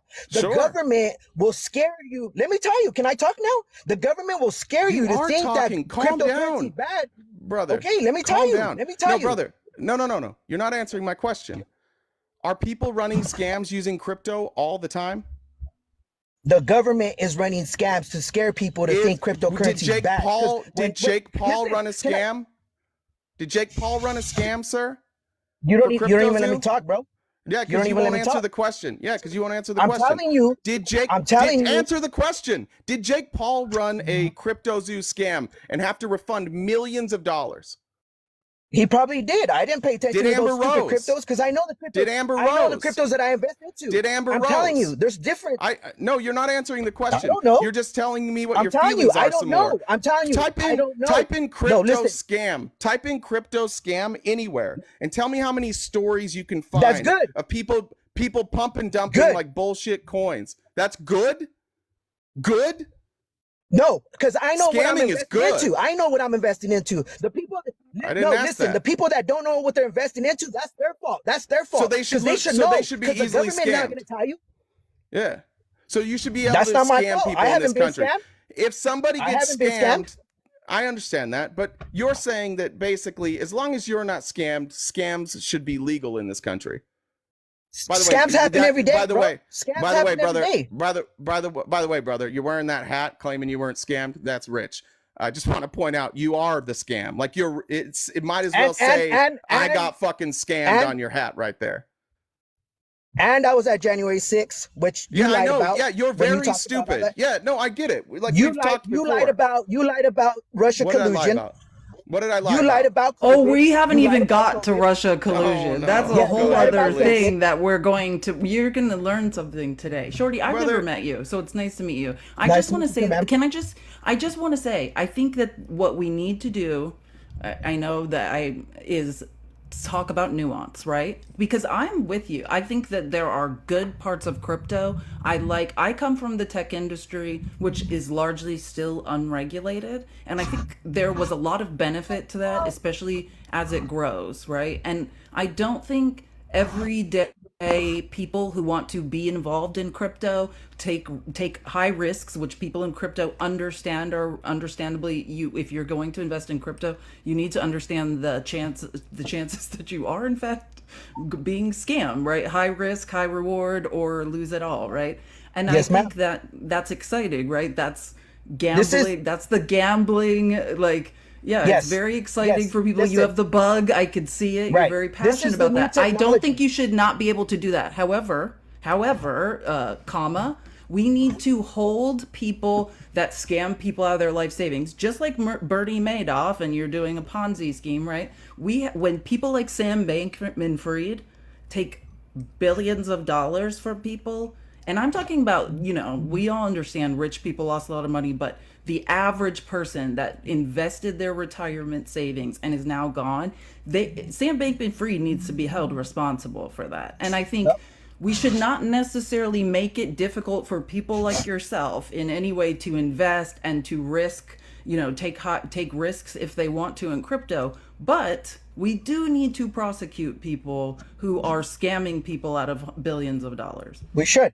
Now, listen, this is a new technology that nobody knows about. Not a lot of people know about it. You got to go and learn about it. It's not an easy thing to learn. I gave up coaching football of 16 years. I gave up coaching football of 16 years to do all this research and learn what coins that I'm going to be investing into. You're saying this is an easy thing to get into? Look at all the people that just got scammed, and you're telling me this is easy? Nobody said it was easy. Okay, scams happen all the time. Right, so go learn about the iOS 222 coins that are going to be running the world in the future. Wait, hold on. You understand that everything you're talking about is predictions of the future. Like your entire outlook on Bitcoin relies on conspiracy theories where in the future they pan out. And this is why I say, like, your hat should say scam. You're clearly a person who is easily sold on promises of the future, and you look to the future because you think you can predict it, but which is why you probably didn't see Trump losing in 2020, right? You probably didn't see that. And yeah, I know you still don't think he did. That's what I'm saying. You are a target. You are a mark. You believe the shittiest evidence possible, and yet you preach. How many more times do you have to be wrong? Answer me this, Shorty. If he didn't lose the election, how come not one single conservative judge in this country ruled that the election had been stolen or that there was massive voter fraud? Not one. Explain that. Because at that time, people weren't getting arrested for what they were doing, all this voter fraud. Now people are getting arrested. I could pull up cases on cases. People have been arrested as long as we've been doing votes. People have been getting arrested for fraudulent voting. I could pull you up articles from 2004, 2008, 2012. The problem is, and you sit there with this smirk on your face, you didn't know a goddamn thing about all of this until Trump came around. You're like low on the totem pole of information. You have no idea. I bet. But you are, and that's why you're scammed. You're going around with a hat of a one-term president who wants to make America great again, and your entire personality is crypto and Trump, and you're gonna say you're not a mark? Bro, you're wearing the apparel. You're the fucking mark. You're in the costume saying, I don't fall for shit like that. You're in costume, dude. You showed up in costume. Yeah, you took the jab and I didn't, right? You took the jab and I didn't, right? There we go again. Yes, I followed the science and the data, and I did what the data and science still says you should do. And here you are. You'll find out in the future. Woo! Let me guess. I'll find out in the future, right, Shorty? I'll find out in the future that it was bad. I don't care. How come none of the data comes out says you shouldn't be vaccinated? How come none of the data says you shouldn't get vaccinated? How come? I'm still alive, bro, and I didn't take shit. No, but I didn't say that. I said, why doesn't the data back up what you're saying? Because you know what? The difference between you and I is that I live what I talk about. No, not the difference between you and I. That's not a question I asked. You don't even No, I want you to answer the question I asked. Why doesn't the data back up your claim?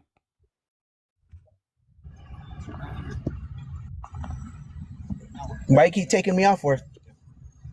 I want people to see my hat. You're making people sick because you won't stop moving around. We asked you to stay stationary, and you're bouncing around. It's making people sick. And you're balance your phone against the like the windshield. That will help. Can you answer the question or no? Why doesn't the data support anything that you just said, either about the election or about the jab? How come the data's all on my side? Because you listen. Listen, it's easy. It's because it's called Operation Mockingbird. You listen to what the media says, so you fear the media. I'm talking about data. I'm not talking about the media. Wait, I'm talking about the data. I'm not talking about the media. The media is data, bro. No. The media is not data. The media is not data, and your internet sucks. Your media is your data, bro. No, it's not. No, bro, it's you don't not. even know what you're talking about most of the time. All right, let me just mute you again then there. Like today, cryptocurrency, you don't even know what you're talking about. All right, brother. Your internet sucks. I don't know what's going on with your internet. Be quiet. No, it's all right. It's you. Sucks. It's you because my phone's getting hot because I'm hot. Oh, okay. Well, have a good day then. I don't know what to tell you. I can still hear you. Can you still hear him? Yeah, it'll take a second. Brother, we can't hear you. Your internet sucks. You sound like you're underwater. Can you please exit out of the app so that we don't have to nobody can hear you except for us two. Everybody in the audience can't hear you. Can you figure out how to do that, sir? I think he's gone. Okay, I think he's finally gone. You guys couldn't hear, but we still could. He was very upset. He believes that his internet was fine and that we were just getting rid of him because we couldn't answer his questions.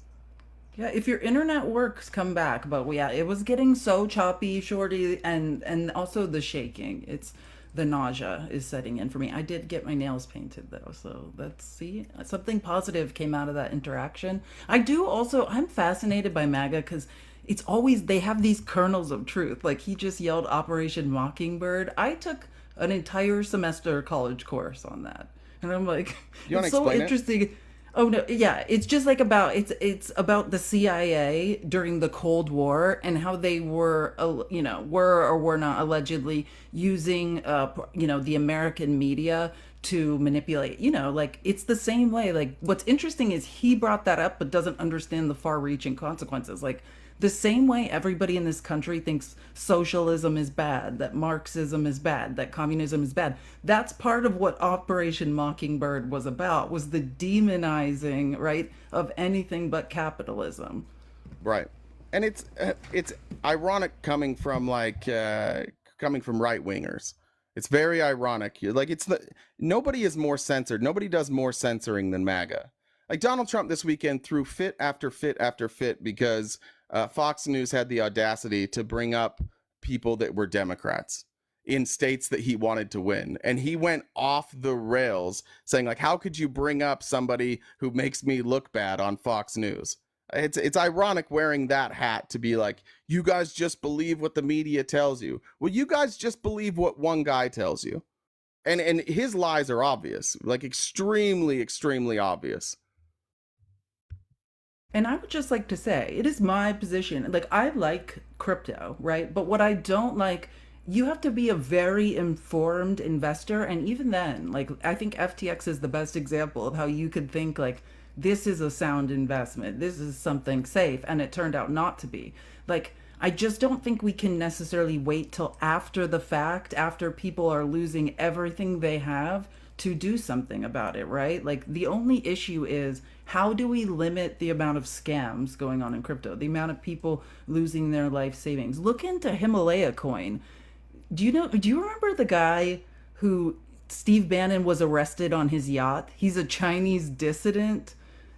And Yeah. he, when they raided, he owned 2 floors on the Upper East Side in this like hotel.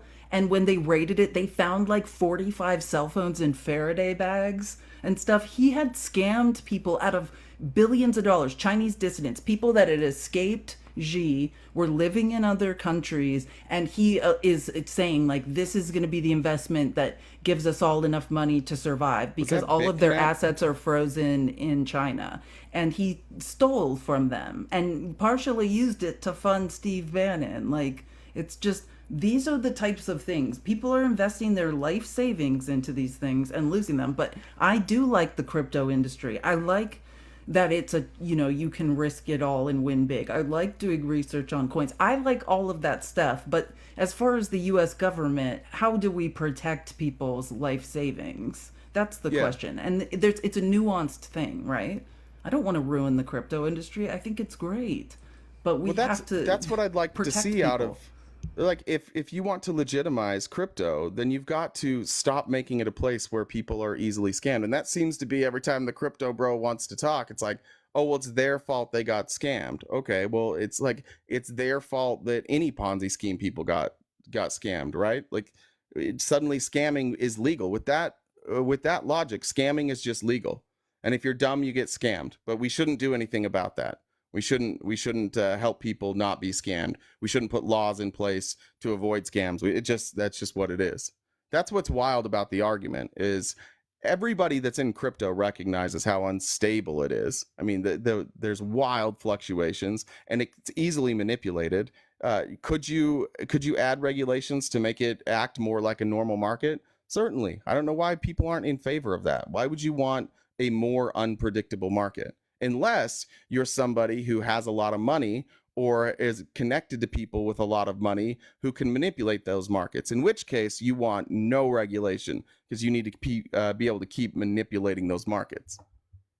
Yes, exactly. Like Elon Musk. And the other thing, I don't know if, because it was kind of hard to hear that anonymous video. One of the things that anonymous is accusing Elon Musk of doing is trying to regulate the crypto industry, but in a way that would give him control, right? He proposed this like council that would sort of give control of regulation to him. And the like, anonymous is saying like, yeah, we see you, and like most of the people in the crypto industry seeing you trying to take control of the industry, and we don't like it. Yeah, either way, I see that I see the people saying that this is going to be like a win for Trump. I understand he's running on this now, but like, who does this really affect? Just the bros. And they were probably not voting for Biden, and they're probably not going to vote for Harris either. This is just one more example of Trump trying like anything at all other than policy. Like, I will try anything other than policy. I'm just going to keep, I think, don't we have another fundraiser tonight in Silicon Valley? We have another one of those for Trump tonight. Is there? I probably. I think so. I mean, I think there's one tonight.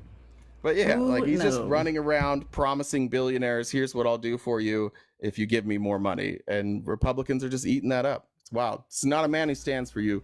This is not a man who's going to make your life better. And if you do think Trump's going to make your life better, please come tell us about it. We want to know how. Well, and the issue is like, you have to think past just the surface. Like, I like crypto. I don't want it to change. The reason Trump has changed his position on crypto are billionaires bought his new position. They bought a chunk of the Republican policy platform. Do you want to live in a world where chunks of US policy are sold off to the highest bidder? Oh, you muted yourself. Sorry. I would prefer not to have that. Example. Oh, Rob, we did talk about Biden's op-ed. I read the entire thing out loud. You just were late to class. Please show up on time, Rob. Next time right, you're Shorty, getting a tardy slip. Did you fix your internet? My phone got hot. It's hot out here in California. It's like Yeah, we live in Arizona. We know all about Climate crisis. that. Yeah. Listen, I don't want to argue with you. I just let me tell you a little bit something, okay? You guys know who John McAfee is? John McEntee or McAfee? McAfee from Security Software. Yeah, right? the guy who had women shit in his mouth in Belize. Yes, we all know who John McAfee is. Yeah. I guess you can say that. I never heard such a thing, but he's one of the dudes. He paid women to defecate in his mouth in Belize. It's in a documentary. The women were interviewed and they told the story. That was one of his kinks. We don't kink shame. I'm just saying, you guys, if you don't know, John McAfee created like McAfee antivirus. Remember, it was like on every computer. Then he sold it.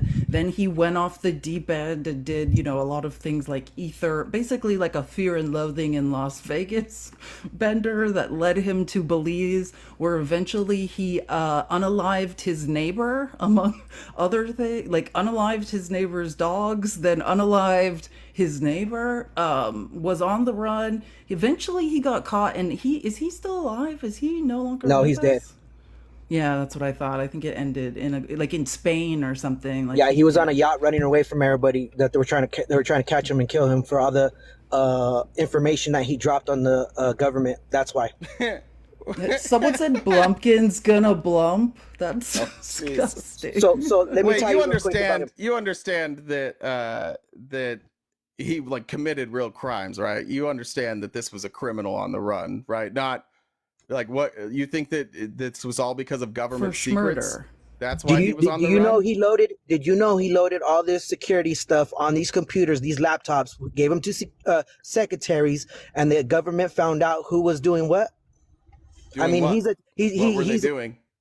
He found out who the biggest drug trafficker what were they doing? Who was the big child sex trafficker was, who was The doing the government most found that drug out? Yes, the government found He out. was. You understand So that he was McAfee knew paying it? very young women to do sexual things for him. He, in fact, I mean, is I don't know a about predator. very young women. I know he was dating women. In Belize, which makes it He worse. wasn't a Jeffrey He was a Epstein, I'll tell you that. passport bro. So yeah, he would know because he was one. But let's move on. He's I mean, just this like is a a man- Julian Assange. He's just like a Julian Assange. They He's dropped so not. much information. He's nothing like that. He That was you arrested. don't know that. See, listen, No, I I don't want to do. argue. Please, I don't want to Well, then argue. I'm just trying to then inform shut you. up. Then shut up long enough Don't for tell other me that, people bro. to talk.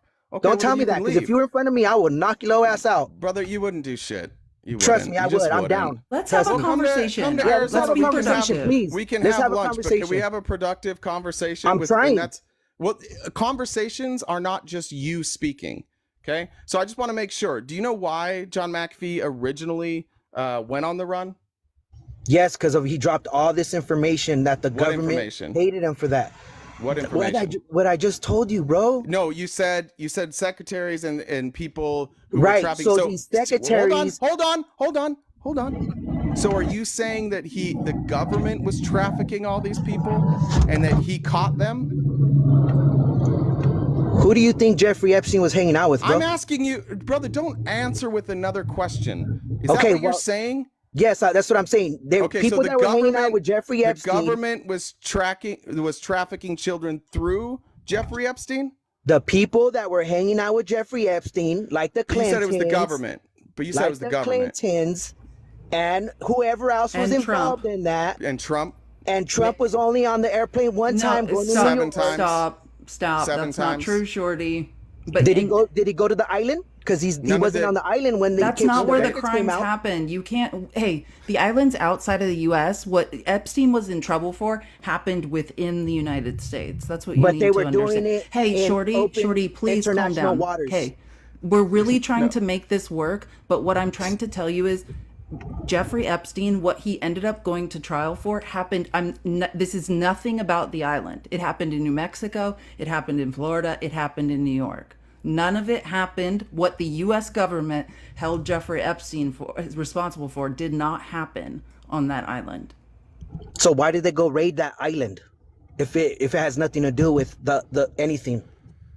No, see, this is the problem. You got to listen, okay? All of the crimes that he was accused of and that he went to jail for happened in the United States. Now, there were also accusations of things that happened on the island, and those assets were seized from him, right? All his assets were seized. Right. Correct. So but again, can we go back to this? Because I asked you, you said that he had proof, that McAfee had proof that the government was trafficking children, and then you immediately went to Epstein and the Clintons. By the way, there's no evidence that the Clintons did any sort of trafficking of children. I just want to put that out there. Yeah, because they're part in of the same way that I don't think you would. In the same way that I don't think you would appreciate it if I was making those accusations against Trump, despite the fact that he flew on the airplane 7 times, despite the fact that he showed up on the call logs over 100 times, despite the fact that he went to multiple parties, some of which he sponsored with Jeffrey Epstein, that had underage girls there as the performers. Even despite all of that, I don't think you would want me to say that Trump was trafficking children. So I would just advocate that you hold that same level for everybody else. But again, John McAfee was not a source for any of that. John McAfee was not a source for the government in taking down Epstein. So where are you getting that information? I'm not saying that. I'm just bringing him up because he has a lot to do with the crypto. We're talking about McAfee, and I asked you what secrets he was holding, and you brought up Epstein. I told you. Yes, that's what I told you. And not only that. Okay, so you are saying that. Okay, so where's the evidence? So where's the evidence that he worked to expose Epstein? Where are you getting that? You think the people that were involved... You don't need need to ask me a question. I'm asking you a question. I'm telling you. No, you're asking a question. Just answer my question. Telling you. Where'd you get that evidence? Listen. Can you listen to me for a second? I can, but if you don't answer me, I'm going to cut you off again, okay? I'm telling you. Can you be quiet for a second? The people that are involved do not want this information. Okay, so no, you don't know. Got it. Great. So you don't know. Dude. So you're just going to keep. Well, do you know where did you get that? Bad, bro? The question I asked so bad, bro, that you can't even let me talk. Shorty, the question I asked you was, where did you get that evidence? And then you just told me another story. From the WikiLeaks. From WikiLeaks. WikiLeaks. Okay, so John McAfee got it from WikiLeaks? No, this is all in WikiLeaks. You said McAfee exposed Epstein. No, I did not say that, bro. You did. Well, you said it, and you kept implying it over and over. To the secretaries, so what did John McAfee expose then? What did he, since it wasn't the Epstein thing, what did he expose, and what is your source for that? The WikiLeaks files. He wasn't part of WikiLeaks, you silly goose. All right, please. He was in them. He wasn't part of it. If you listen, he's not part of it. He was in it. All the intel that they dropped. What do you mean he was in it? All the emails that they dropped on Hillary Clinton and John Podesta. Do you know who John Podesta is? What do you mean he was in it? What do you mean John Podesta? What do you mean he was in it? They dropped information. When I told you they got all this information from the secretary laptops, this was in those leaks. They were in the leaks. Russia, yes, and that's what we were going to talk about today. Russia hacked the DNC, right? Podesta. I do know John Podesta. It was his risotto recipe that the CIA finally used and realized, like, oh, okay, this is real. Like, these aren't fake emails. Yeah, and that is something we were going to go over today in a separate article. So I do know, but that was a Russian hack that's been confirmed by intelligence and also confirmed in a Senate Foreign Intelligence report, right? If it was a hack, none of that mentions John McAfee. Okay, and don't say that word. We're not. Listen to me. You're veering off into conspiracy again. It's not conspiracy. You guys are sick for supporting these people. Hey, you guys are sick. Hey, I just want to explain to you that if you want to hold people accountable who have been associated with Jeffrey Epstein. You need to start with Donald Trump. I don't support anybody that has ever been involved in abusing a child. Right? Why would Donald Trump? Why would Donald Trump? If that is revealed, if that information, sex trafficking and child trafficking, and seizing their assets if they got convicted of it. Okay, shushies. I'm gonna go pee really quick. Yeah, Shorty, behave. All right. Shorty, listen. This is why we're having a problem. You said John McAfee was on the run because he exposed things. When I asked you what he exposed, you first went to Epstein, and now you're talking about WikiLeaks. He didn't do either of those things. I'm asking you what he exposed. I told you he gave the secretaries these computers and found out who was sex trafficking, child trafficking, and drug trafficking. How? Through the spyware that he did. He was and then he gave it to the secretaries? Engineer. Why didn't he give it? Engineer. Why didn't he give it to authorities? Why did he give it to secretaries? Because have you seen these documents? You think Hillary Clinton and Bill Clinton were gonna allow him to give this up, Miss Hillary? Well, were they in office? It doesn't matter. She was Secretary of Defense. She was Secretary of Defense. She was Secretary of Defense. So then what? So why did he give it to the secretaries then? Wouldn't that be putting their life in danger? She put the people in danger in Benghazi. You think this? No. Shorty. You think she cares about these people? Shorty. You don't get to derail, sweetheart. Okay? I'm not. I'm telling you the truth. Yeah, you are, because now you're talking about Clinton. So you're saying McAfee gave these computers to his secretaries. Would that not have put their life? Like, he was too afraid to give it to the government, so he gave it to his wait, hold on. So you're saying he gave it to his secretaries. Then how did you see all this information? Are you friends with one of the secretaries? Do you think the secretaries knew that their computers were hacked? You said he gave it to them. Yes, exactly. I gave them computers. These ladies or men didn't even know that these computers were hacked. So he just gave them computers. Why? Yes. Why did he give it to them? To get all the information that they knew that was out there when they were doing How? If they didn't know the computer was hacked, how did they find the information? You don't think he could hack it? He's a security engineer? No, he's a software engineer? Shorty, how did this information get out? Shorty, goddamn dude. How did the information get out?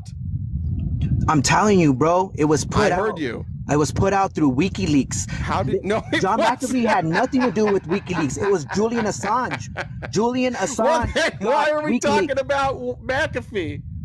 Because McAfee. If it had nothing to do with McAfee, why the fuck are you talking about McAfee? Quit laughing, bro. I'm gonna keep laughing. This is honestly, brother, this is so stupid. What people need to know, because it's not stupid. No, people don't need to know lies, brother. They're not lies. Nobody needs to know the thoughts that are happening in your head, because you don't even know the thoughts that are happening in your head. So if let me tell you this. So if they were lies, and I know more about crypto than you do, because through John McAfee, we're not talking about crypto. We're talking about John McAfee. And I'm telling you, we're talking about John McAfee. A lot of people. He taught a lot of people how cryptos work.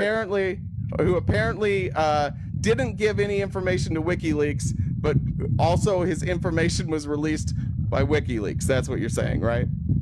Quit trying to make fun of me, bro. I'm telling you the truth. I'm gonna keep making until you start making sense. I'm gonna keep laughing at you. Right. So for you, look, this is your opportunity to convince people. This is your opportunity to sit here in front of 2,500 people and make a sound argument. And instead of doing that, you are just bouncing from topic to topic and then getting upset that I'm laughing at it.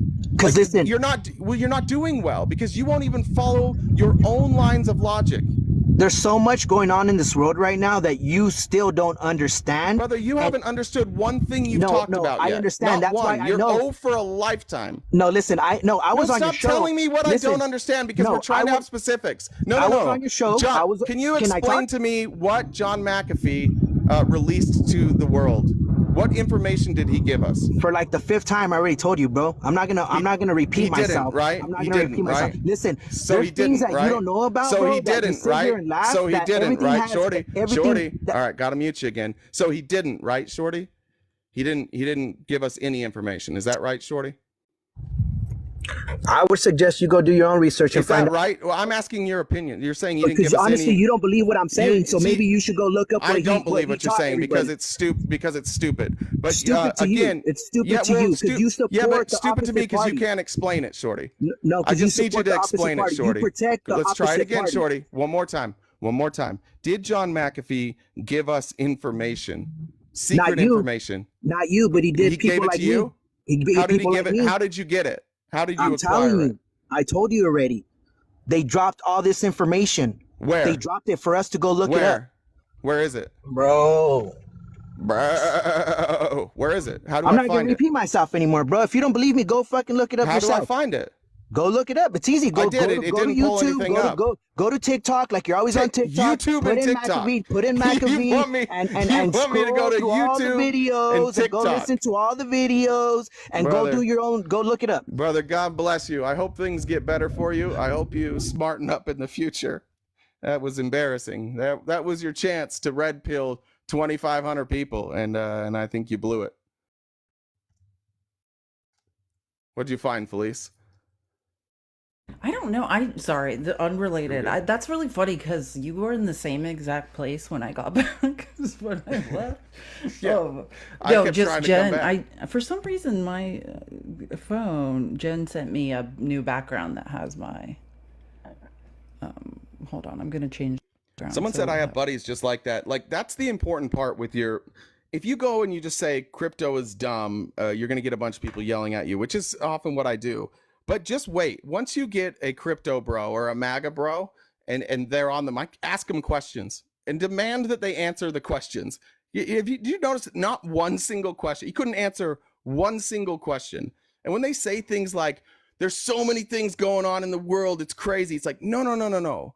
You just keep hearing stories that you believe. It's all surface level stuff. Like I don't know the ins and outs of John McAfee. I did watch that documentary on him, but I do know that he wasn't responsible for WikiLeaks. I do know that. I know that wasn't him. If anybody else is here that is MAGA, you're welcome in the box. I'll check comments. For you guys, my Venmo is still down. It got suspended this morning for some reason. I'll have to figure that out after the live. The only way to donate is through Cash App or PayPal, but PayPal doesn't give me your message for some reason. So if you want to send a message, you need to do that through Cash App. Let's see. Jerry. I'm getting a new background. No worries. Hey, Jerry. What's up, buddy? Hey. So this is mine. So this is the Venmo we can use. And then this is Jay's Cash App. So we have them both now. Sorry, Okay. Jerry. What's up, Jerry? Oh, you're perfectly fine. What's up, man? You just said if anybody's MAGA, we're welcome to come up and talk. So what would you like to talk about? What in the world? Sorry, I just got a flag. Let me do Yeah, you're this. good. That was weird. Yeah. What makes you MAGA? Just, I mean, everything that Donald Trump is running on and the Republican Party stands for as a whole. I'm just for smaller federal government. I don't want the federal government involved in literally every single aspect of my life. I'm for larger local government and smaller federal government. So I don't want the federal government to. Just a question. Wouldn't that mean the government is still involved in your life if you want larger local government? Yeah, sure, but you have more say. Just because you can vote that way?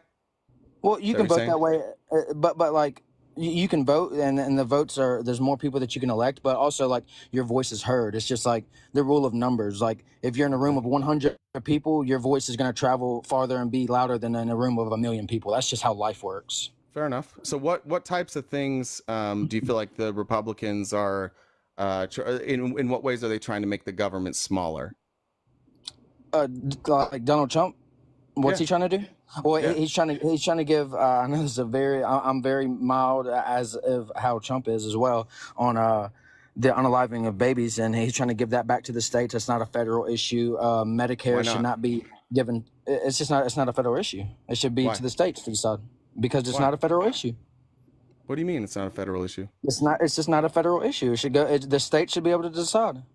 Okay, so do you think states should have, individual states then should have the rights to make decisions for other people's bodies then? Well, I mean, they already do. They already have I understand. I'm not saying they don't. I'm asking you what you believe, like what you think should happen. You think the state should have a say in what people do with their bodies?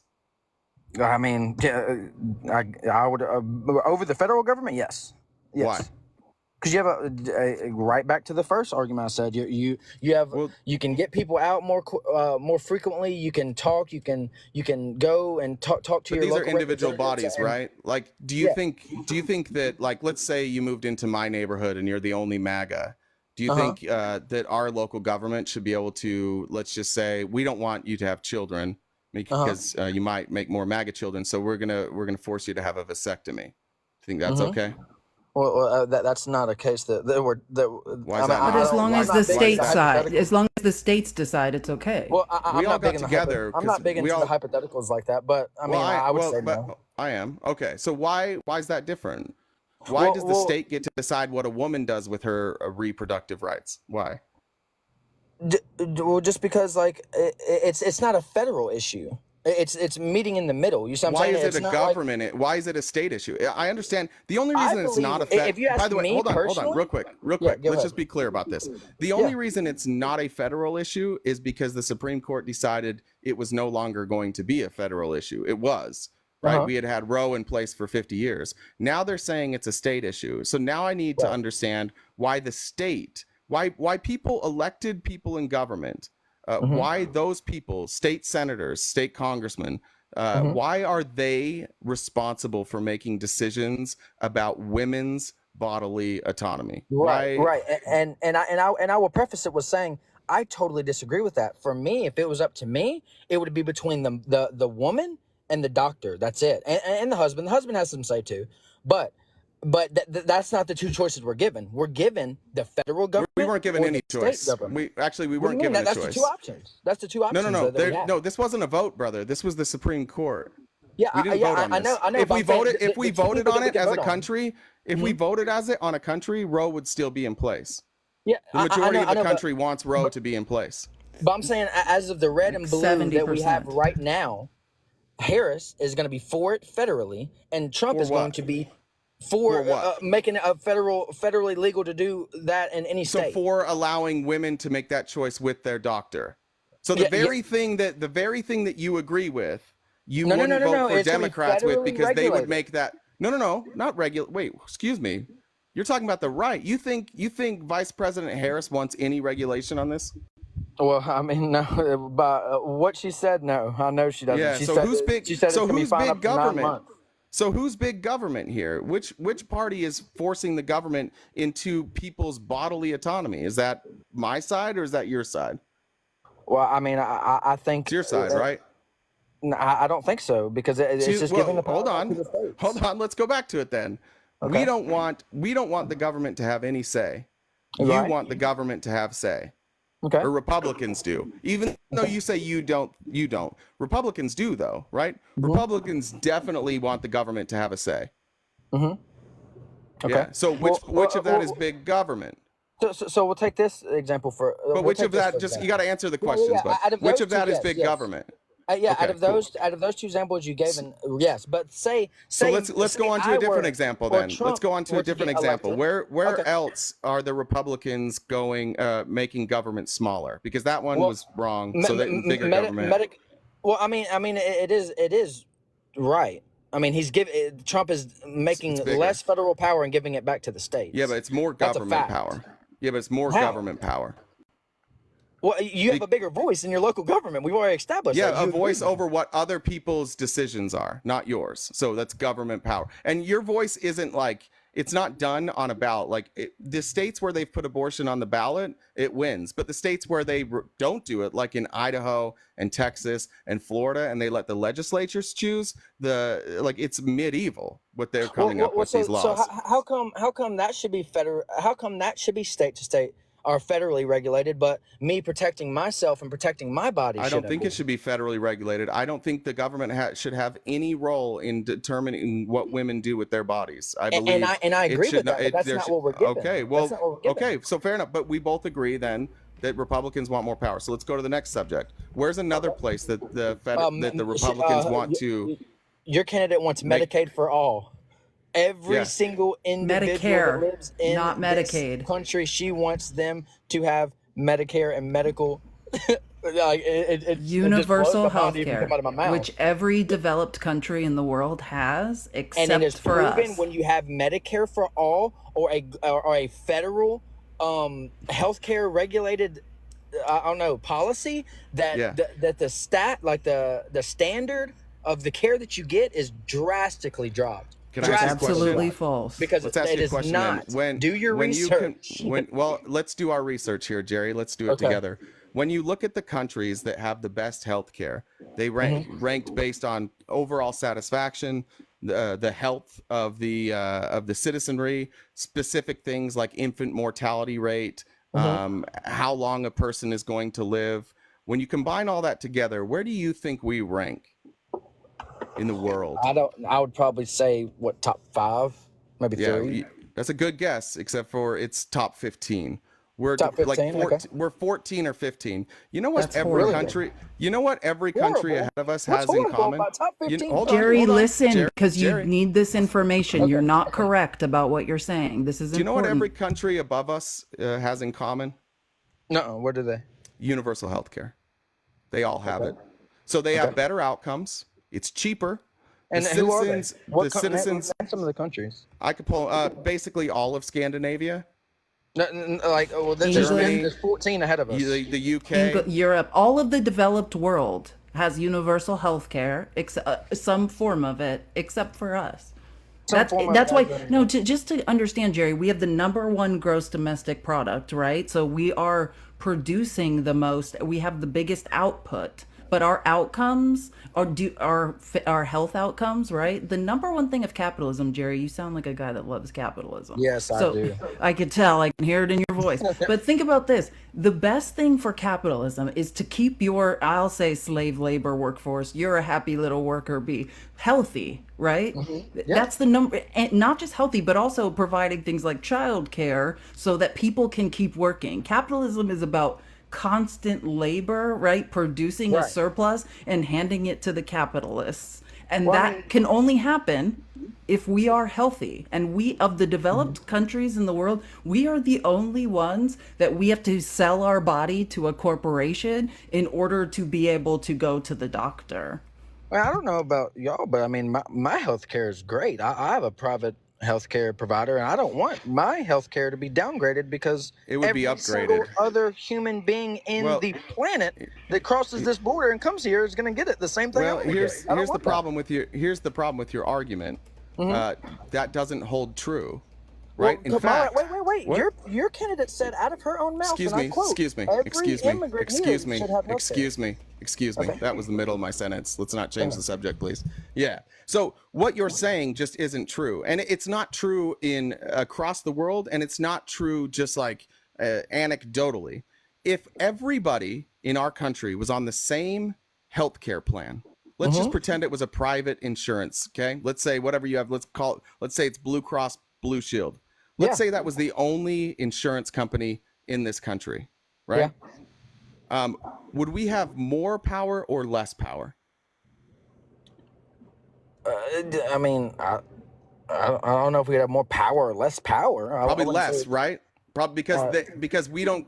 Do you get to make any decisions from your healthcare company? What do you mean? Do I get to make any decisions from them? What do you mean by that? Like if they approve, let's say they approve payment for a procedure that you're going to have. Let's say it's you broke your leg and now you need surgery. Okay. Do they control that? Which doctor maybe you go to? Which specialist you go to? How much they're willing to pay? I get to go to my own, and I have just a set deductible that I would pay out. I'd have to spend but the question was, Jerry, did they get to choose that or do you? No, I get to choose it. No, they do, because they could make you be in network. How are you telling me how? I'm explaining it. Hold on, Jerry, I'm explaining it. You cut me off while I was explaining it.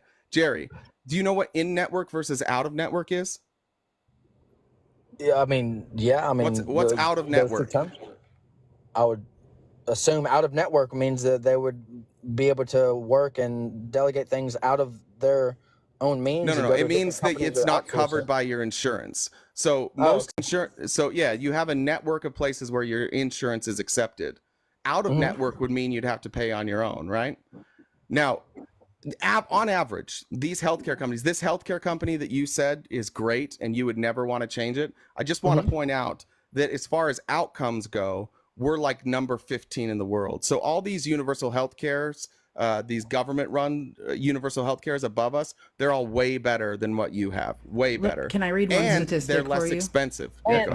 So listen, Jerry, just listen to this because I just want to. This is one statistic just to prop up Jay's argument. So, do countries with universal healthcare have better outcomes? So overall life expectancy in countries and territories with publicly funded healthcare, the mean life expectancy is 76.7 years, was significantly longer compared to countries and territories without publicly funded healthcare, which is 60. The mean in those countries, like our country, is 66.8 years, right? So you're talking a decade longer life expectancy. And just one more statistic: the U.S. has the lowest life expectancy at birth, the highest death rates for avoidable or treatable conditions, the highest maternal and infant mortality, and among the highest suicide rates.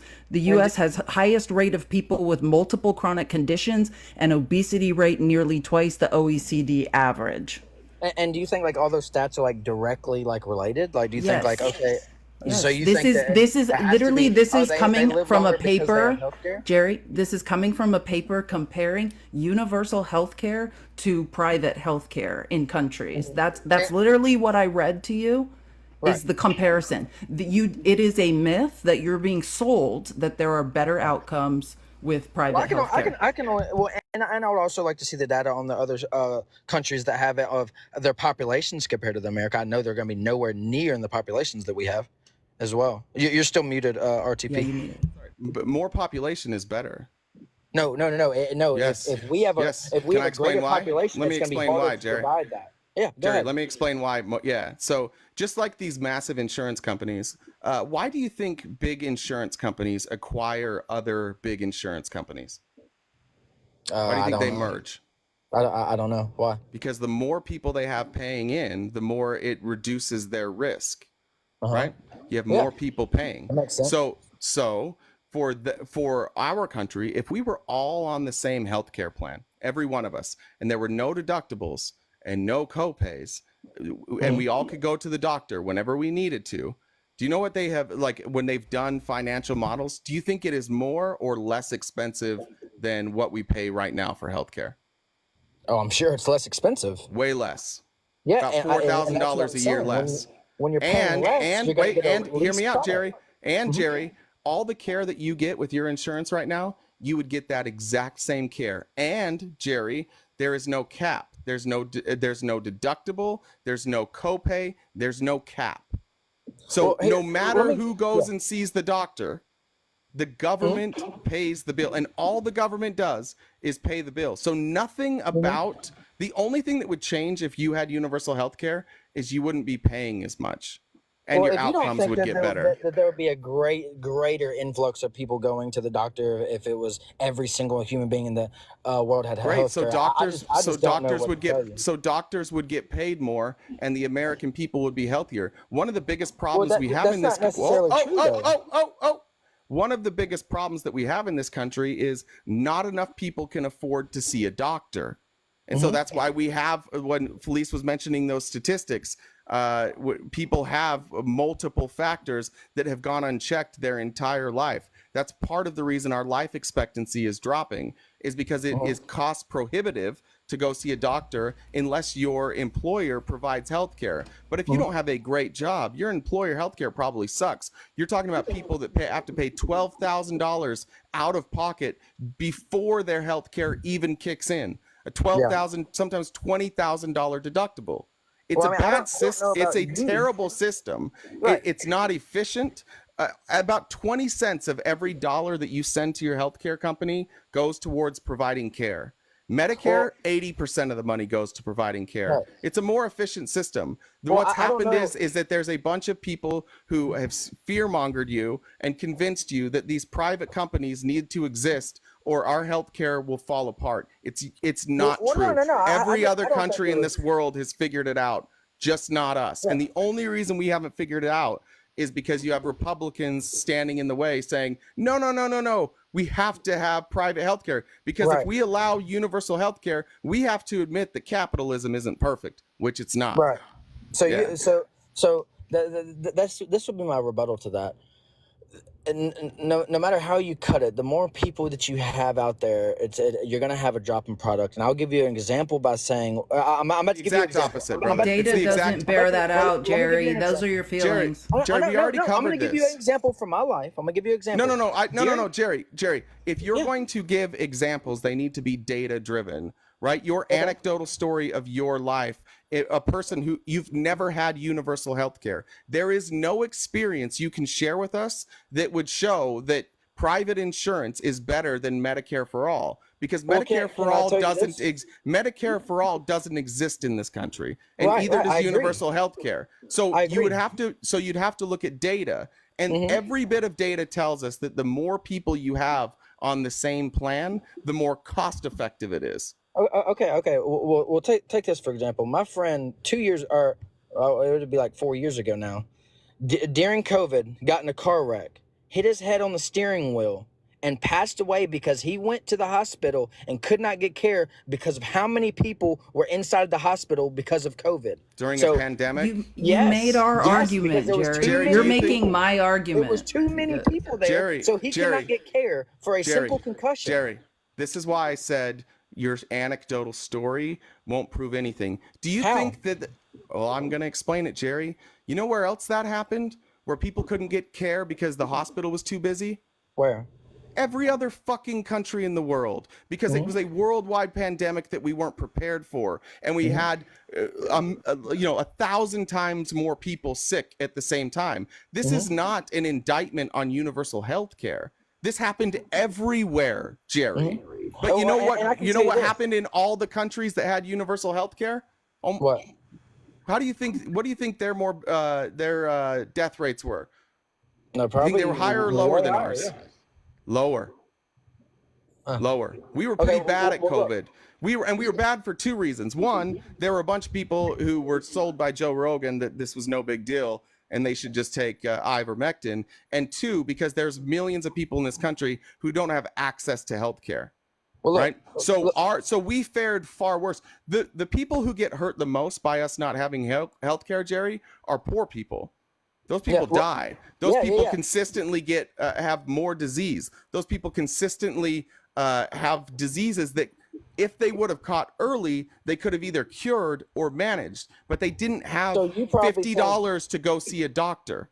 So do you think when you were born and you're brought into this earth that you have the born human right ability you should be provided health care? No, of course not. But I do think that we but that doesn't mean, just because I don't think everybody's born with healthcare doesn't mean I don't think everybody should have healthcare in this country. Just forget the rights. Well, yeah, but because it's promote the general welfare. Preamble to the Constitution. Promote the general welfare. That's healthcare. Right, but I'm saying I don't get the answer. Do you think Jerry, listen, you love capitalism. The number one thing you have to do in capitalism, Jerry, is keep people healthy so they can continue to work. And I'm just looking up who had the best COVID outcomes. Taiwan, South Korea, Denmark, and Norway, right? Those countries that responded effectively and controlled the virus. Right. I'm just giving you information. And this is Jerry, calm down. Are people talking fast today? Or Jerry, you gotta breathe. I'm just asking. Jerry, listen to me. Listen to me. I have to tell you something. You're just waiting for your next turn to talk. You're not taking in any information. All the actual data about Medicare for all and universal health care go against every single thing you are saying. You are not correct. These are your feelings. You have been led to think that that's true. It's not true. If you love capitalism, we should keep our workforce healthy. And the difference is, right now in this country, we do a system of emergent, right, or diagnostic healthcare. We wait till people are sick, show up in the ER, and then we treat. That's extremely expensive. The reason that Medicare for all and universal healthcare is effective is because it's a preventative healthcare model. They catch things early before they're in stage 3, for and going to cost hundreds of thousands to millions of dollars to manage, right? That's what we have to move to, a preventative care system. It is cheaper. The problem with private insurance companies, Jerry, this is the most important part. The only fiduciary responsibility is to who? Not to keep people alive. Private medical insurance has no incentive to keep not one of us alive. They have an incentive to keep costs down, to not give us diagnostic tests, to not spend money on keeping us alive, and hand that money to who? The shareholders. That's why private health insurance is not successful, because the point is not to keep people healthy, right? It's to spend the least and deliver the most money to shareholders. Well, do y'all have health care? We're both self-employed, bud, so I do. I don't know if Felice does, but we're both self-employed. Well, I do as well. And how many times will you just say, just a rough estimate, just off the top of your head, how many times have you been to the doctor/hospital in the past 2 to 3 years? So, Jerry, could you respond to something I said rather than just go off on another tangent that has nothing to do with the conversation? Yes. So respond to me, Jerry. Don't just go off on another tangent that means nothing. Well, I mean, you just made a statement. You didn't really ask a question. I heard what you said, and I took what you said, and I hear you. Well, then she's saying respond to that. And it seems like you're changing the subject. Jerry, you're talking about private insurance again. Jerry, I'm explaining to you that the point of private insurance is not to keep us healthy. Right. No, it's to not spend money on us, period. Right, I agree with that. You're right. And that's why I don't go to the doctor/hospital ever. I haven't been... I mean, I can't remember the last time I've been to the doctor/hospital. I'm 26 years old. I haven't been in probably 10, 15 years. Good. So Jerry, and there's a lot of people like you, and that's why we need everybody on the same plan. You need healthy people on the plan to subsidize people who aren't healthy. Your insurance company already does that, right? Right. Everything that you're talking about the system already works that way. The only difference, and what Felice is trying to get you to understand, is these health insurance companies have one goal. What's their one goal, Jerry? To drop the price and not pay as least amount as possible. To make the most amount of money possible, right? Right. So now let's talk about healthcare. If you were a CEO of a private healthcare company, what types of things would you do to make more money? Or what types of things could you do to make more money? Charge people on their procedures. Charge them for more products that they aren't using. I mean, my wife is health. Hold on. This is health insurance. So that wouldn't. Let me give you what they could do. They could be more strict in their negotiating practices. They could make their networks smaller. They could say, for example, we used to have you could be denied for pre-existing conditions. So they could make sure that the people that had healthcare were only the people who weren't going to use it. Only them. The ones that needed to use it, they could not have healthcare. And what happens to those people? They go into debt. And so we're trying to change this now, but they go into debt. They lose everything. Their wages are garnished to the rest of their life. And on top of that, they don't have a job that provides them insurance. Those people just wind up dying. But before they die, they're really poor for a long time. And that's what happens when you allow profit to dictate the model. Now, if one thing sinks in today, Jerry, let it be this. When you give your money to your healthcare company, whether it's what you pay plus what your employer pays, out of that money that goes to them, 20% goes towards the care of the patients. The other 80% goes to things like commercials, trips for sales reps, commissions for sales reps, dividends for stockholders, stock buybacks by the company, CEO pay that is around between 20 and 40 million dollars. All of that money that you're paying for healthcare, the 80% of it doesn't go towards healthcare. But when you turn around the motive, let's use Medicare for example, since that's what we would expand. Medicare has one goal: get people the best care for the least amount, right?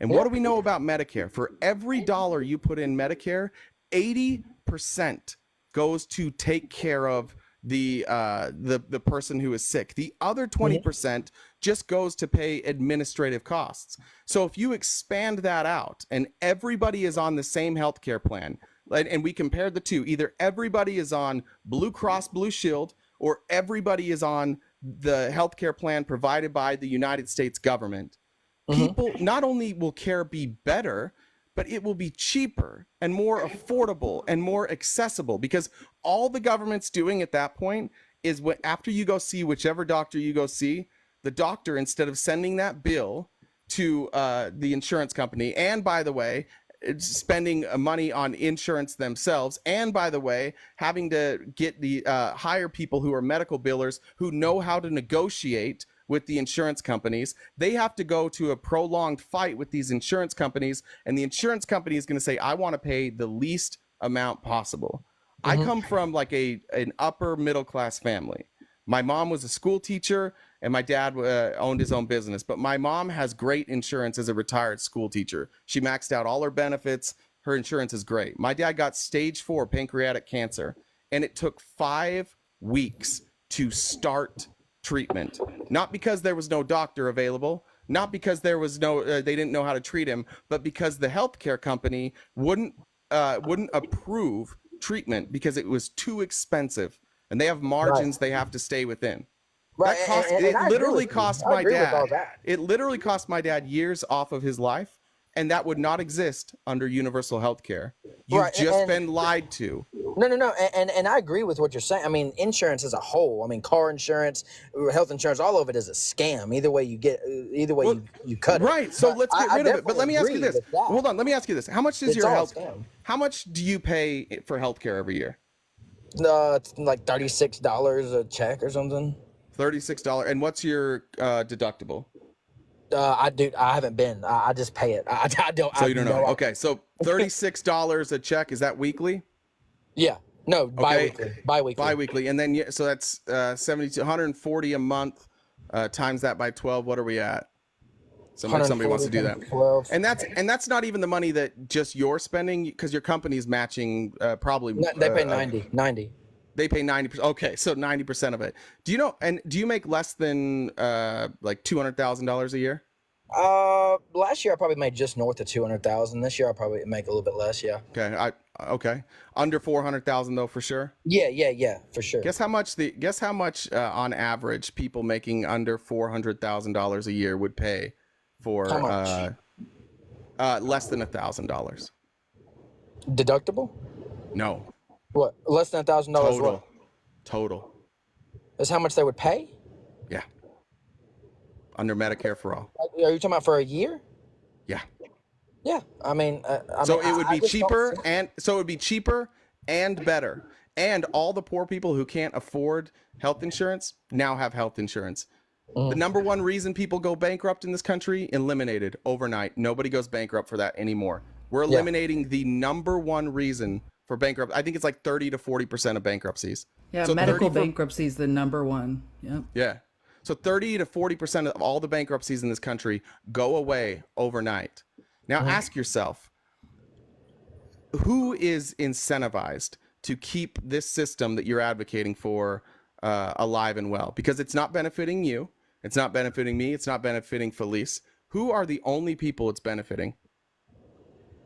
I don't know. I don't even know. The health insurance companies. The health insurance companies, their investors, and every person in Congress who takes a check from them. Those are the only people being benefited. So when you say like we have to keep private insurance, I just want you to be aware that what you're advocating for is that we leave a broken system in place that has no incentive to keep us healthy. It keeps money in politics, and it keeps health insurance companies from taking care of exactly what they're supposed to do. So when you Profits advocate for this before system, people. Right, Profits and like I before said, people. I'm sorry, I didn't mean to cut you off, Felice. That's what all I was saying. I just like when Bernie Sanders says that. Like that's the point. Is right now the private healthcare industry puts profits before people. That's the And I bottom totally line. agree. Like I said, I mean, I've paid car insurance for years. I get in one fender bender, and they're like, oh, we needed this paperwork, this. It's like, so I can pay you for years and it's fine. But now when I need something back, it's a big deal. So I understand insurance as a whole is an absolute scam. So get rid of it. So why would you not advocate for getting rid of it? Well, like I said, how I've looked at it, like my point of view is, if there's an influx of people, the say that there's the weird reason, God, I hope it doesn't happen, but if there's a reason that I need to go, I don't want it to be an influx of people where I don't get the care I need. Does that make sense? Do you see how I look at it? Yeah, it would make sense if we weren't like the most rich and powerful country on the world. It would make sense if like we had limited resources when it came to doctors and medical school. And it would also make sense, and I've heard this argument against, for example, the system they have set up in the UK, where the government actually like doctors are employees of the government and hospitals are government run. I actually agree with that. I don't advocate for that type of system, but we're talking about essentially just the government paying your bill. Imagine you live in a town of 20,000 people and you guys all decide, hey, we're just gonna pool our money for health insurance. Everybody puts in $200 and we'll pay for a month and we'll pay for health insurance. Every time you went to the doctor, they would just pull out of that slush fund. It's just you and all your friends. You have 20,000 friends, and you just pull money out of that. Most of the money would go to care, right? Yeah. Well, that's exactly what universal health care is. There's no profit motive. It removes the very thing that is bending us over and repeatedly ramming itself into us. We're eliminating the abuser. And I get to do capitalism. I have a question for Jerry. Someone sent me money. Could I just ask Jerry, this is a question that someone in the audience, Zane has a question for you. Does Jerry care if his family and friends can afford to see the doctor? If so, then he should support universal health care. What if someone he cares about falls on hard times and goes bankrupt from a medical emergency? What do you think, Jerry? Well, I mean, I can't really speak for my personally. Everybody I know is actually doing very well, so I don't know anybody that can't afford it, so I can't really speak for that. Jerry, I used to be you. I was a Division I athlete. I never went to the doctor. I was always healthy, and it happened to me. Like literally, I ended up in the hospital for like the better part of a year and almost died. And it was just a freak thing. And I'm telling you, I get it, Jerry. Right now, you're at an age, you're 26. Like, I think that's what I heard you say. Sorry if that's incorrect. But I get it. You're invincible right now. But just one day, you're going to experience it. And I have one more. Linda says, universal healthcare is such a complex beast that only 32 of 33 developed countries has figured this out. Saw this on Twitter. Thank you, Linda. That's very interesting. And I'm going to look that up. Jerry, Jerry, hold on real quick. Before you answer, I just have to read two comments also. People donate, so we read their comments. The first one, this isn't for you. This is for the last guy. God, Tracy says, God, he's so stupid. That's rude. We wouldn't ever say that, except for I think I said that. And Jessica just says, you are on fire. Go ahead, Jerry.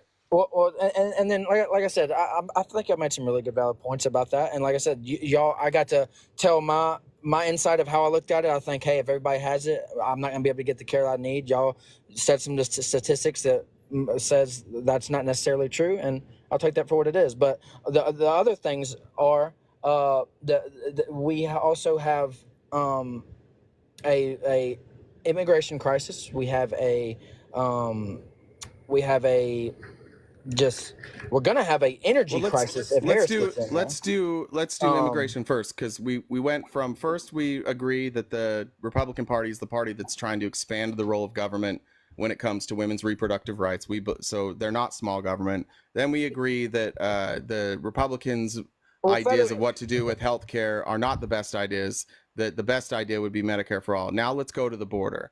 So we have an immigration issue at the border. I think everybody agrees with that, right? Yeah. Okay. And most of the people that are at the border are coming over and claiming asylum, right? Yes, some of them are, yeah, but I mean, a lot of people are here just overstaying visas and coming through ports of entry. But yeah, but that wouldn't be a border crisis, though, right? Right. Yeah, exactly. If they're already here, so most of the people, we have an immigration crisis as a whole, though. I understand, but what I'm saying is most of the people right now, this massive influx of people, the overwhelming majority are seeking asylum, right? That's what they say. Yeah. Yeah, that's what they say. That's fair. And do you know what percentage of those people are being granted asylum? What percent? About 5%.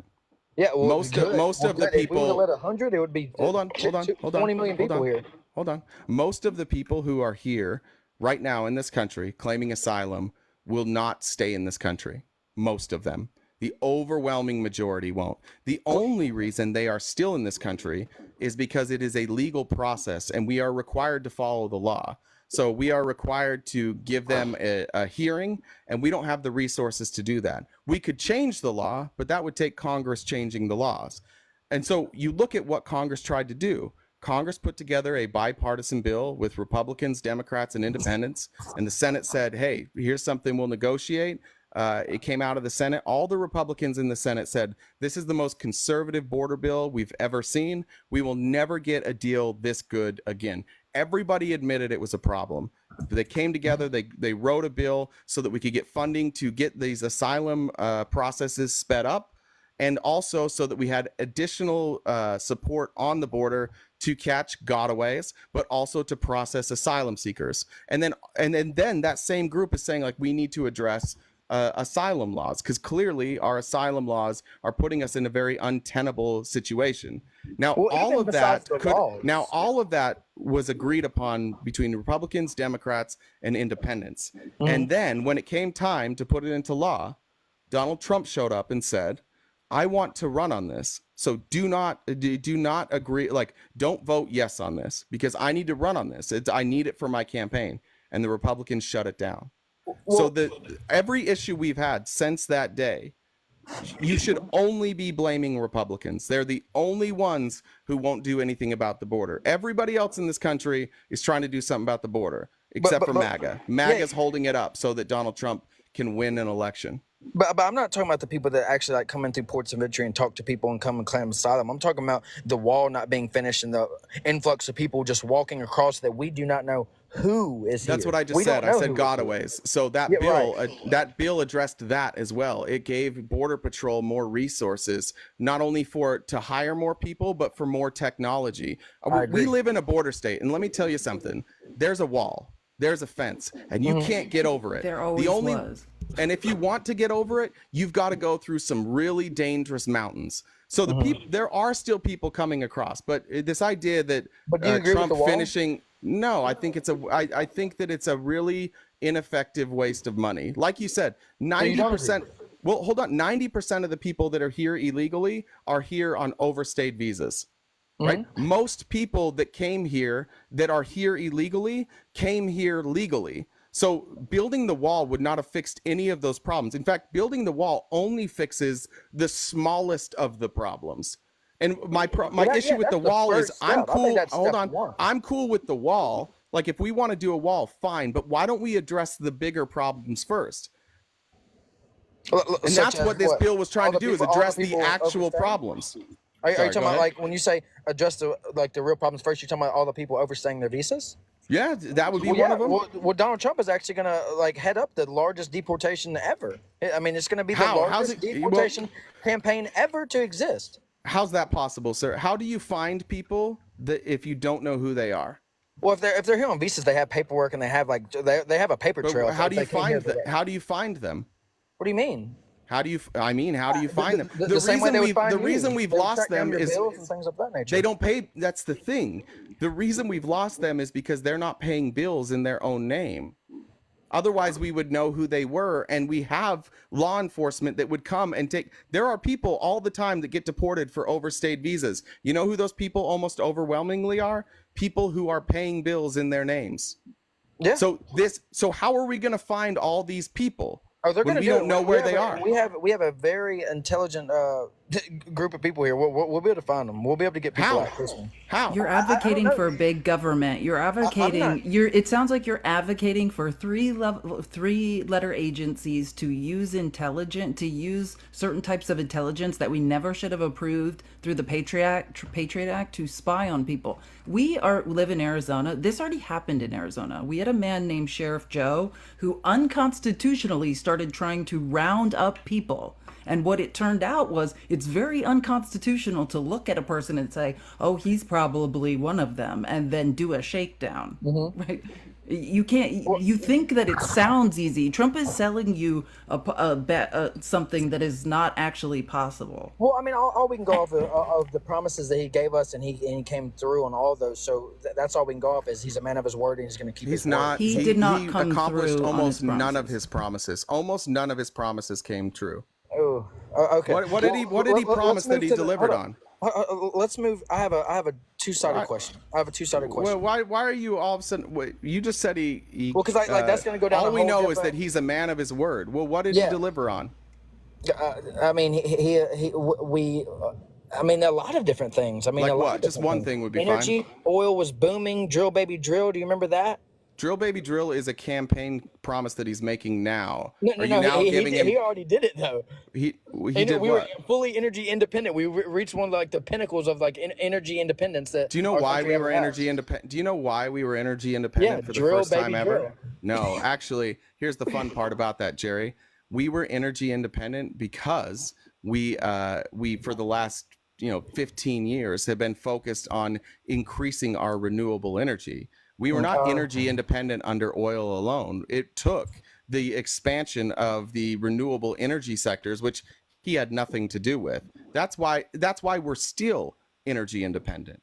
But by that definition, we are still to this day energy independent. And we're drilling more oil than we did with Trump.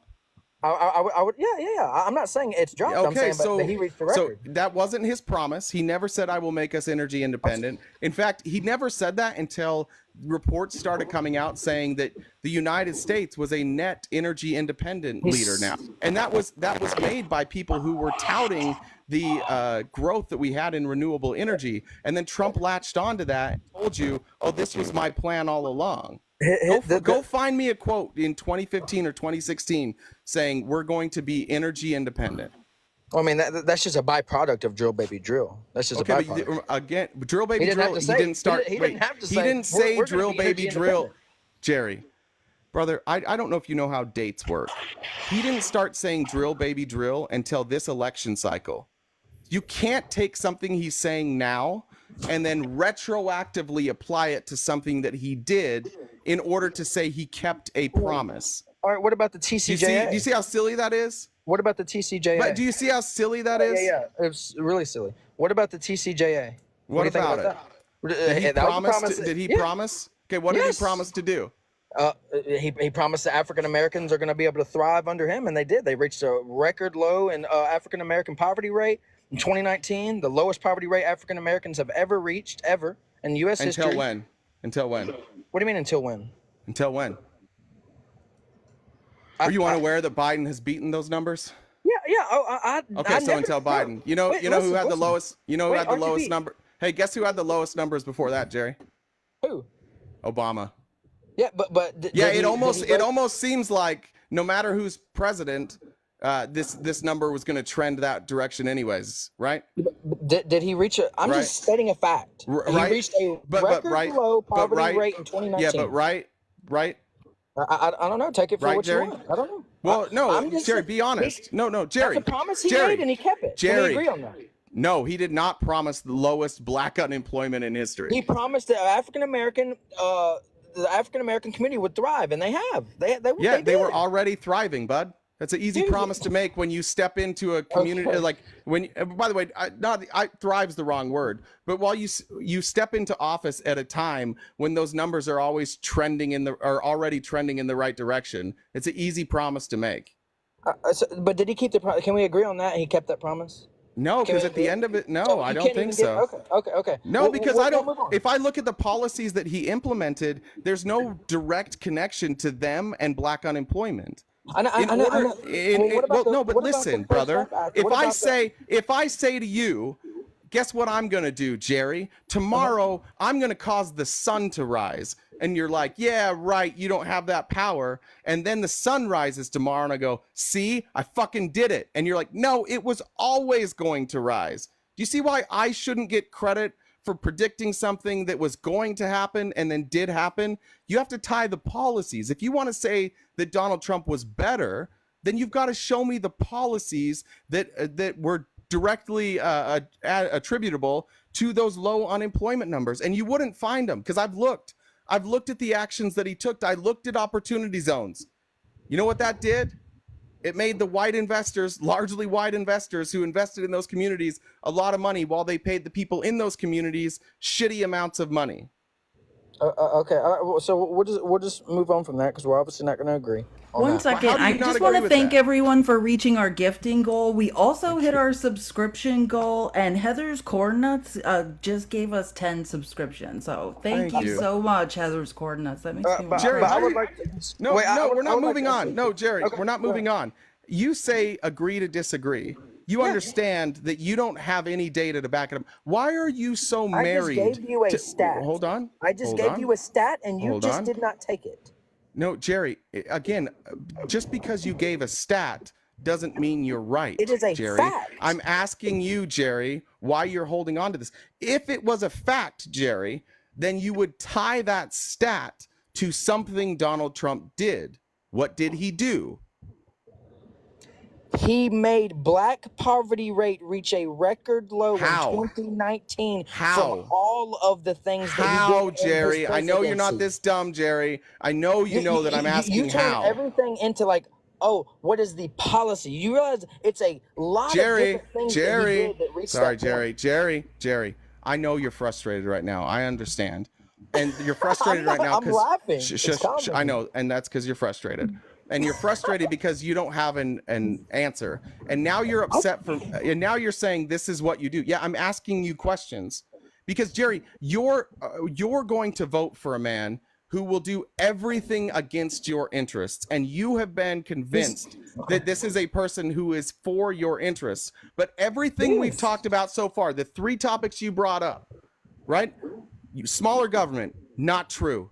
Healthcare, you're on the wrong side there. The border, you're on the wrong side there. You've went 0 for 3. And yet you're still going to, and I'm just, and Jerry, and I'm just asking you, what would it take for you to open your mind to this idea that maybe you don't know?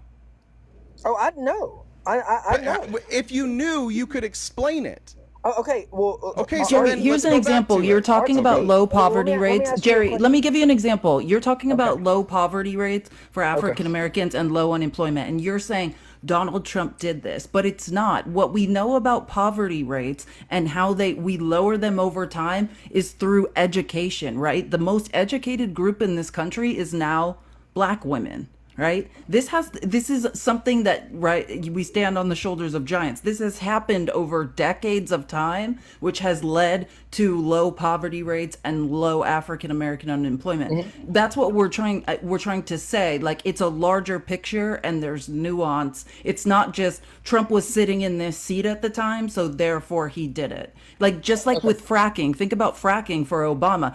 It looks like we had this huge fracking boom, but Obama didn't create that. Technology in that industry created that fracking boom. Right. Oh, and I like that you brought up fracking. What do you think about your candidate saying that she wants to stop fracking and there is no question that she wants to ban offshore drilling? That's a quote.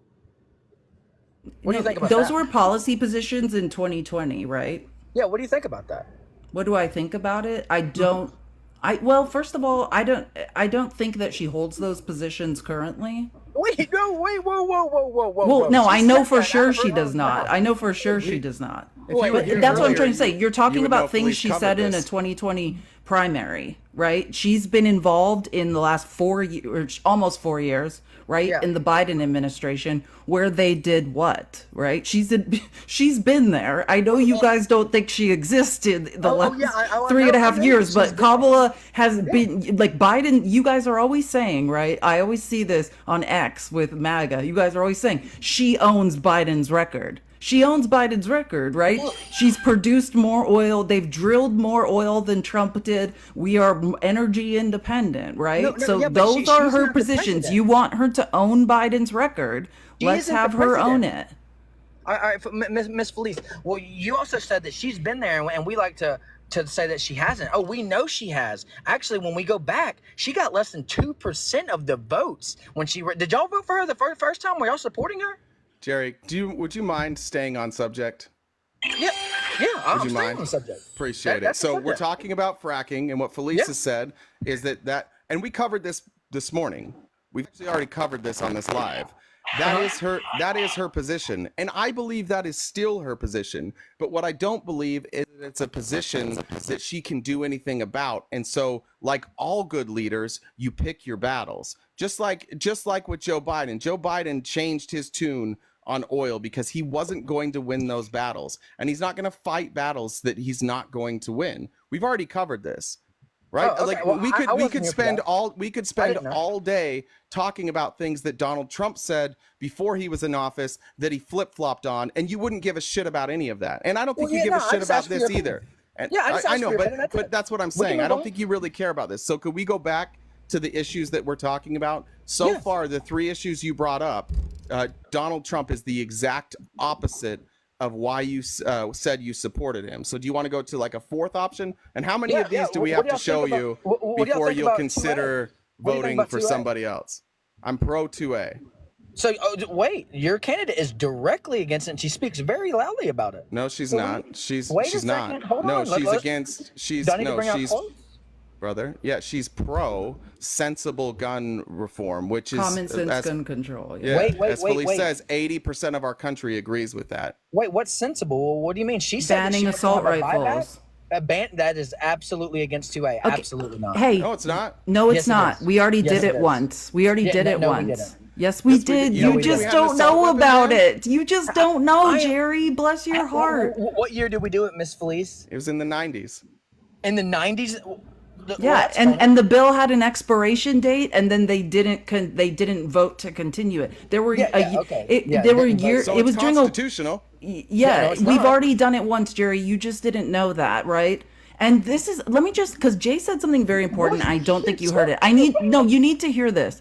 You can have views, right? As a person, as an individual, my views are far left, Jerry, like left of everybody in the Democratic Party. No, but just listen to me. But I understand that change and progress happens in the middle of the country, and that takes compromise. And that's what we're saying about Kamala Harris. You can hold any personal views you want, but there are checks and balances in government, and the only way forward, as she learned in the Senate, is compromise, right? To pass bills, to change anything, you have to have bipartisan compromise. That's what we're saying. So you can be alarmist about whatever views you want, but we all end up meeting in the middle, and we progress from there. Can I just point something out here? In 2000, Donald Trump wrote a book, his book, called The America We Deserve. You know what he advocated for in that book, Jerry? What was it? An assault weapons ban. Yeah, he wanted to ban assault weapons. So if we're gonna play this game, Jerry, and we're not going to allow people to change their views on things, then we've got to play it fairly, right? No, yeah, well, he's not running on that now. That's I didn't ask if he's running on that. And by the way, Jerry, we haven't seen what Vice President Harris is running on either. You're just taking quotes from her past and applying it to her now. And I'm just pointing out that if you were consistent, you would have you would also believe Donald Trump is for assault weapons bans. But you know who else wants assault weapon bans? A majority of this country. And it is not unconstitutional. It was challenged as unconstitutional when we had the ban in place. You know why it's not unconstitutional, Jerry? Why isn't it? Because the original wording of the Constitution is not as clear as you guys pretend it is. Everything, like the fact that people can own weapons in their home, that was not part of the Constitution. In fact, when the Constitution was written, and we specifically did not allow people to have weapons in their home. They had to be stored at the armory. And then we only got weapons in the home because slave owners were tired of losing their slaves. And so they said, we need guns so we can shoot runaway slaves. And that's when it changed to where you could have guns in your home. And then since then, we've had the Supreme Court has to interpret everything, because virtually every weapon we use now didn't exist when the Constitution was written. It didn't exist when the Second Amendment was written. We constantly are deciding what the Second Amendment actually means. And this 94 assault weapons ban was put in place. It was challenged as unconstitutional, and the courts upheld it, saying it was constitutional. You guys got to stop doing this thing where everything you don't like you call unconstitutional. Well, no, I'm saying, are you for 2A or no? Yes. Yeah, exactly. Me too. So we agree on that. Yeah, but I'm also for an assault weapons ban. Well, so you don't own any? Well, I won't tell you what I own and what I don't own, but like I come from a gun. I come from a gun family, and I come from a family that hunts. And guess how many times we used that AR to hunt? How many? 0. Okay. So you do have. Yeah, we didn't hunt with it. It was just there. It's just cool. Like my family has them. They shoot them. It's fun for them. Great. I'm sorry that some people might lose a fun activity. I would rather protect children. Well, so you don't think that you should have the same right to protect yourself as every other human? I have that right, and nobody protects. Brother, you know, if you're protecting your home, you're not using an AR. In fact, they tell you should probably use a shotgun. They should even for me, like with like a 9mm, you have to be careful with that because that can go through walls, and there's other people in your house. Yeah, so I have a daughter, so I can't just point it anywhere, right? Right. Yeah, so nobody's waking up in the middle of the night to somebody breaking into their home and pulling out an assault rifle. That weapon doesn't make any sense. So when you say, am I okay with me defending myself? Yes, I've had to do it. Somebody tried to break into my home. I held them at gunpoint. This all happened to me. You know what I didn't need? An AR. Well, I don't know. I can only speak for myself. I have a 300 You've been broken into? Beside my bed. No, I haven't, but I have a 300. Why would you need an AR? Beside my bed. But why would you need it? Penetrating round inside of it. It's not going to penetrate through walls. No, why would you need that specific weapon? Well, so because I want the best weapon possible to protect my life and preserve. Why is that the best possible? Life. If you're waking up in the middle of the night, wouldn't you want something with more of a spread? No, that's the gun. Okay. That is the. You're just gonna wake up in the middle of the night with perfect vision. You're gonna have time to aim. Flashlight on it. Yeah. What do you mean? You're gonna have time to turn on your flashlight, roll over out of bed, turn on your flashlight. Yes. Yeah, no, this is silly. But either way, it's constitutional to have an assault weapons ban. Okay, so just stop calling it unconstitutional. So we'll just move on to the next one. Okay, so there we go. And by the way, out of Biden and Trump, which of those two people drafted legislation, or which of those people did something to limit your 2A rights? Biden or Trump? Neither.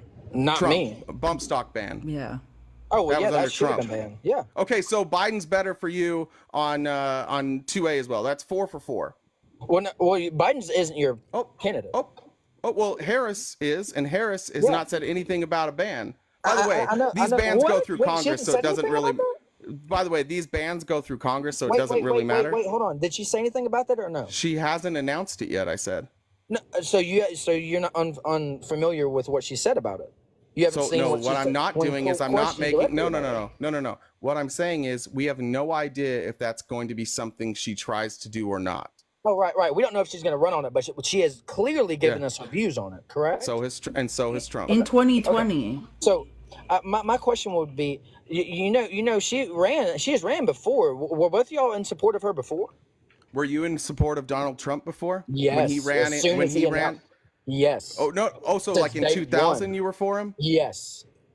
You were. What party did he run from in 2000? No, 2000. No, I was 2 years old. What? No. Oh, okay. What about the multiple times Donald Trump tried to run for president and couldn't get on any ballot? You talking about in 2020? He tried to run. Are you not aware that Donald Trump tried to run for office long before 2016? No, he doesn't know anything about it. You don't know that, do you? When Donald J. Trump was on the ballot, I was for him the whole time. Were y'all for? Yeah, but what I said is he lost. He couldn't even. He got less support than Vice President Harris. So if you're going to now make this claim 2%? That because if you're way less than 2%, he didn't even get 1%. So if you're going to complain that at one point we didn't choose her, but now we are, it's the same fucking argument. You know who else? Like there's lots of people who lost before they won. Yeah, but I'm saying like, so y'all were 100% Biden until the Democratic Party saw that they could suck. Neither one of us was a Biden person. Neither one of us was a Biden person. Oh, so y'all both voted for Trump? No. In the primaries, brother. Okay. She was just in the Democratic primary, right? Right. And her campaign was not, listen, I don't think you really understand. Like, you're trying to make a point that doesn't hold any water. Sometimes she had little to no funding, and she was in the primary for a little while. She ran out of money and then had to leave. I was part of the K-Hive. I was using the hashtags. Like, I liked her. But, like you said, being ready to be presidential takes time, and I think who she is now is much more impressive than who she was in 2020, which is what I want to see, right? I want to see her honing her skills and developing. Let me just read something for capitalism purposes. This is from Jay. Felice, married man here, wanted to say you look absolutely beautiful. My wife said hello to you both and keep up the good work. Jay, 2 bombers, Chinese and Russian, were intercepted near Alaska. Should we be concerned? I read about that, by the way. They were working in concert. The concerning part is it seems like the Chinese and Russian military are working in concert, like in the Arctic Circle, which is scary, or near there. Yeah. And Sam wants to ask you a question, Jerry. Jerry, can you purchase in the United States a Tommy gun? Yeah. If it's not fully, yeah, you can. Yeah. So no, right? Right. Yes. So no, right? Yes. No. You said if it's not. So there are Tommy guns you can't buy, correct? Yeah, if it is not fully, yes, you correct. can. So fully automatic weapons, can you buy those?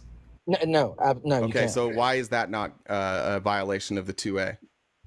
Because it's not banning of a specific platform. Automatic weapons. A whole platform. Automatic weapons.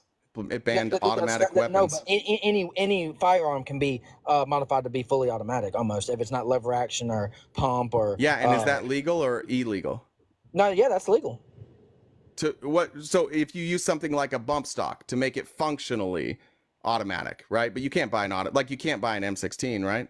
Well, I mean, you can. I mean, technically, if it's fully automatic. The point is, Jerry, hold on. The point is, obviously, there are rules about what we can and cannot buy, right, with weapons. So we have limitations, right? Well, I also like to. Right, Jerry. But right, Jerry. Jerry, just accept the truth. Jerry, chill. Right.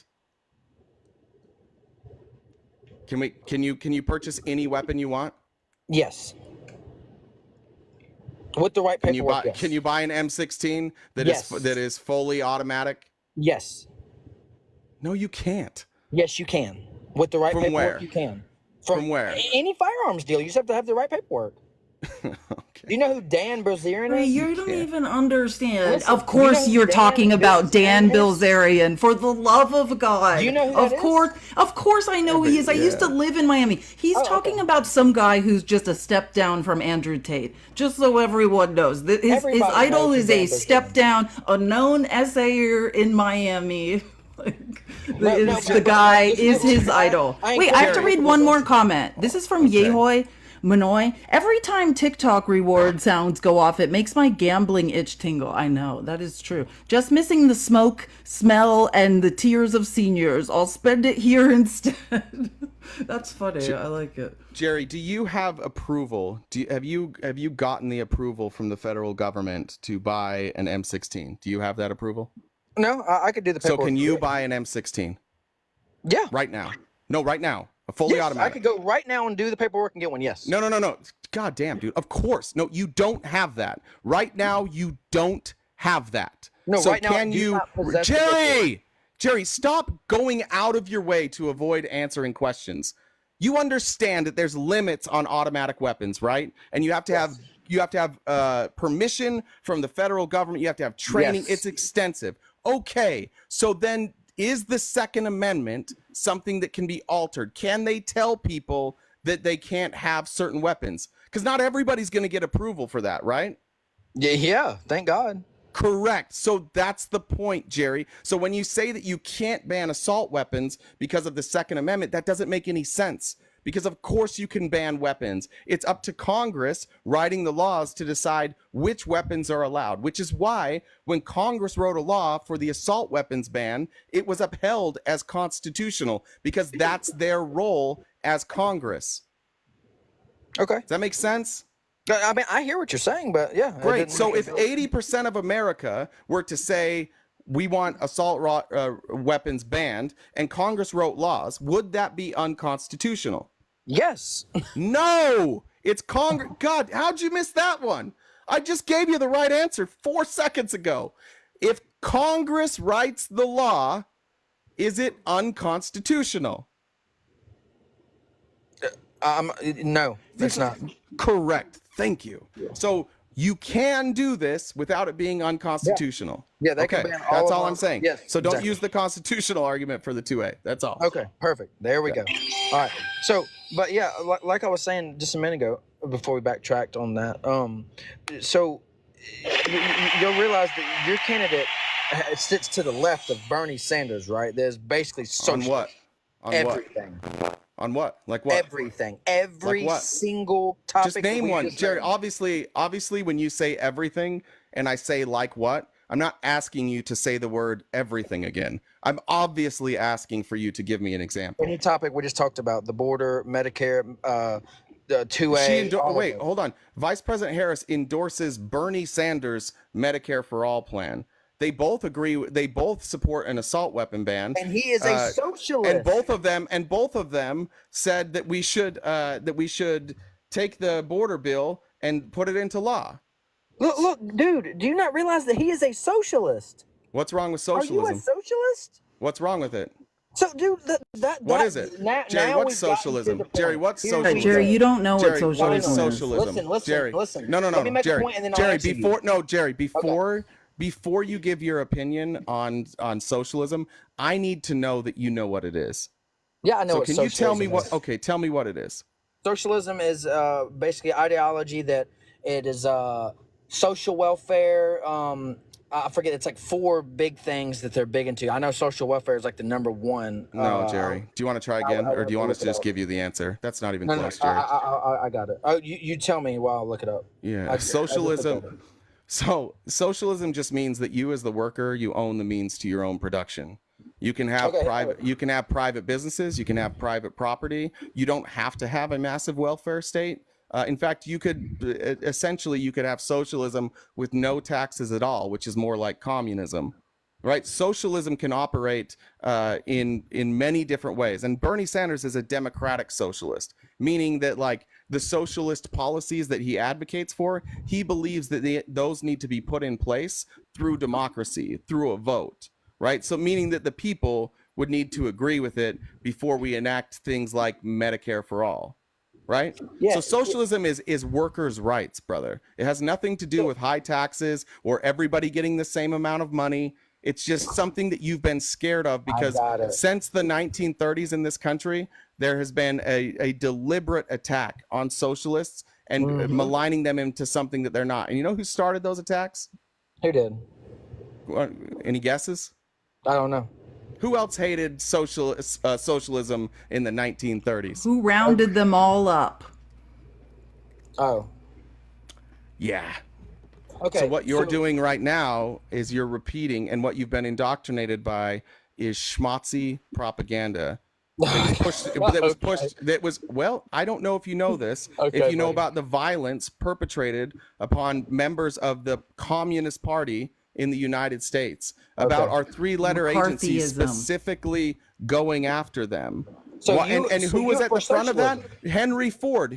Well, if you're going to call me a socialist, I'm going to call. Well, I'm saying if you are going to narrow it down to those terms, do I believe that elements of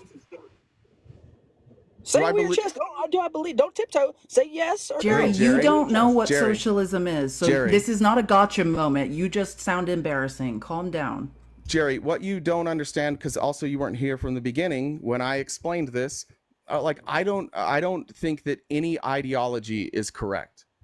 I think that they're all a response to other things. So if you have capitalism that is out of control, you're going to need socialism to rein in control. But likewise, if you had socialism that was out of control, you may need capitalism to fix those problems within socialism. Where we're at in this country right now is a place where capitalism is unchecked and the billionaire class is running the country. They literally just bought a vice presidential candidate. And now they have got Trump to flip all of his views just because they're giving him money. The billionaires are running the country right now. So we need socialism to give the power back to us. The rights of the American people, especially when it comes to your labor, have been stolen. Well, explain to me how I can work. Shut up. Explain to me how I can work 40 hours a week and make good money, and I will never, ever be able to accumulate the type of wealth that Elon Musk has, because he makes all of his money off of other people's labor. Why does he get to be worth 200 billion and there's people that work at Tesla that struggle to pay their own bills? Look, RTP, are we being serious? Can you explain that? Are we being serious? We're being serious, Jerry. You don't understand what socialism is. You're just afraid of it. Look. See, I thought this was a totally different conversation than we're having. I did not know that's where you stood on the fence. Look, hey, Jerry, you just don't understand what socialism is. That's what the problem is. Let me just tell you. Can I say anything? Can I say something? Yes, you can, but it's just going to be incorrect. No. I'm just going to say, I thought we were in a totally different spot, dude. Look, if you're for socialism and that's what you're for, I would advise you to maybe go to a country that does that. You shouldn't advise people, Jerry. You don't know what it is. No, Jerry, this is the thing. This is why she cut you off. No, Jerry. I told you it was going to be unbelievably embarrassing. I was trying to help Jerry. You are the one person in this conversation that doesn't know what socialism is. And now you are giving advice. I'm going to give you advice. Be quiet. Learn something new. You're 26. You know when I found out what socialism was? In my 30s. So I was you. I also was afraid of socialism. I also was wrong about socialism. I was also a Republican, and I was a big fan. I was reading all the books of all the billionaires. I was reading Jeff Bezos's book. I thought I could be a billionaire too. And then I learned more, Jerry. And then I learned how this system actually operates, Jerry. And you are not in a position, Jerry, to give people advice, Jerry. But if you like fascism so much, then you should go to a fascist country, right? Look, maybe you should move to Russia. Maybe you should move to, I guess, Argentina. Maybe you should go where the fascists are. El Salvador is great, I heard. Look, RTP, look. So does this sound like a good idea to you? Me and my wife make about $300,000 a year. You make 50. Do you think that we should give you 100 of our 1,000? So now it's equal. Do you agree with that or no? Jerry, that's not socialism. Jerry, Jerry, please stop talking. Jerry, listen to me. I can't stand it. Jerry, I don't want to insult you, but you are so painfully incorrect. You have no idea what of that which you speak of, right? Look, at the macro, please stop speaking, Jerry, because it's embarrassing for you. We're at a point now where you have humiliated yourself. You have no idea what socialism is. Listen to me.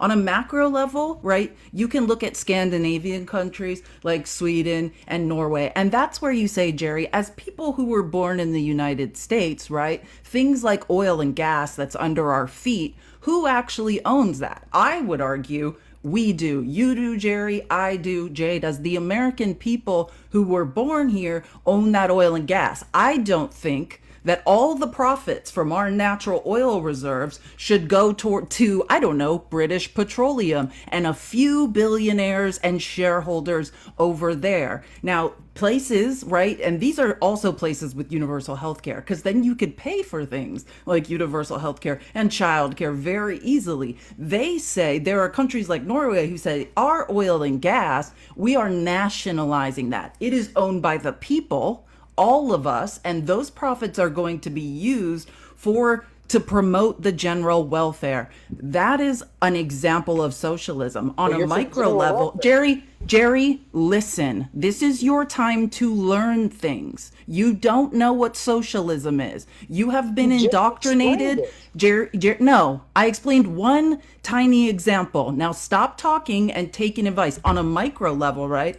That's an example of a macro. That means larger in Latin, okay? On a micro level, on a small level, when you talk about socialism, we are literally just talking about something as simple as democracy in the workplace, right? We spend all our time working. That just becomes, hey, should we all have a say in where we're working? And should we in some way share in the profits, right? There are socialism, micro-socialism, in this country right now. They're called co-op businesses, right? Where people own equity, right? You own your own means of production in a business. It's about democracy in the workplace. Now, there are social programs, right? That when you do things like say, hey, every American should get a piece of these profits from oil and gas, right? And we're going to take those profits and we're going to put it towards something like universal health care.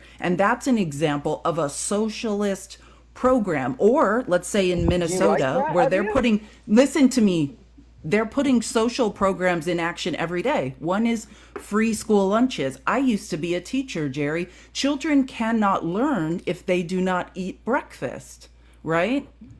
Another thing socialism can do is pay for childcare. If we want capitalism to work, because again, we are not advocating for all socialism. What we need in America is a balanced, mixed economy. If some people want to have co-op businesses, great. If some people want to engage in capitalism, great. But what they do, Jerry, is they balance each other. That's what we're looking for in our economy is balance. We don't want to take all of privatized profit. That's what capitalism is about us being worker bees, producing a surplus and then handing it to capitalists. That's what we do not want. We want to balance that, just handing our surplus off with other programs with socialism. Not turn this into a socialist country, but as a country be able to vote so we can benefit from certain aspects of socialism. So if you build, I'll ask a hypothetical question. If you built a multi-billion-dollar company, we'll say Amazon, you think that some people that work for you should be able to take some of your equity. They didn't take any of the risk, didn't get any of the loans, didn't do any of the things that you had to do, but they are entitled to that? Is that okay with you?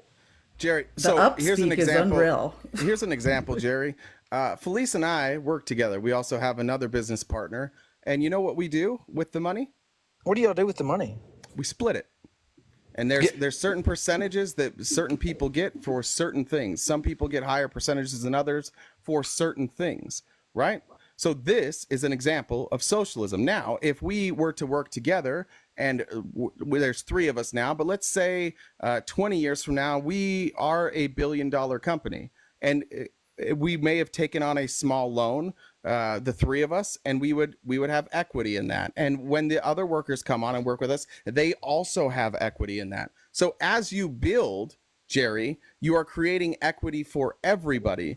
The hypothetical that you just laid out would never exist. No, You're I'm asking saying, you agree with it. And I'm trying Jerry, we are trying our best to help you understand Is socialism. This a yes or no? It's not a yes or no, Jerry. It's really Do you not. need to listen so that Jerry, you can learn? You don't understand that of which you speak. Please listen. Please listen to him, Jerry. So Jerry, the business that Jeff Bezos built was built in capitalism by capitalists. So in socialism, like let's say that we started putting some of these rules into place, that wouldn't necessarily take the shares from Jeff Bezos. It's dependent on what you did, right? But if you said like from now on, when you're hired at a job, like you get to share in the profits going forward, we may have that. But I think it is far more unethical that Jeff Bezos, while I live in Arizona and so does Felice, has people passing out,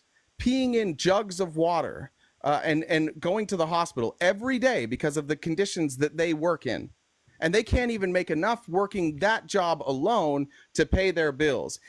While Bezos, his ex-wife is like one of the top 5 richest people in the world because he had to split his wealth in half. So just by splitting it in half, you created another billionaire. And there are people working for them that cannot afford to live. I think that is unethical. I think that is far more unethical than asking Jeffrey Bezos to share the profits. Yeah, and like I said, now I see where you stand.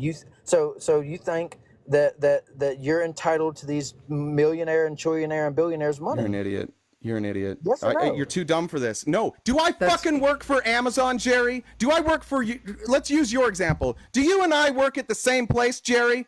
No. Then I don't get any of your money. That's not how socialism works. Jerry. We're not talking about taking taxes and reallocating it to others. We don't work at the same place, Jerry. So I wouldn't get any of your money, Jerry. You don't understand how any of this works, Jerry, which is why you're so confused, Jerry. Jesus, man. Be quiet and learn. How did Felice just give you all that information, and at the end, you still thought we were talking about taking your money and redistributing it? No, we're talking about people working in the same place at the same company, sharing the profits, Jerry. So for the business that you work at, or me or Miss Felice, you think that you can go and you said you want a part of the profits. That's what your paycheck is part of the profits. You're getting paid by your employer. No, it's not. You're getting wages. Wages are different than profits. Jerry, we're talking about labor, right? And valuing labor. So what you're saying is your labor, and these people that are in Amazon, that are working at these warehouses, that are sweating their asses off, you're saying that their labor is not worth anything. You know who makes more off of their labor?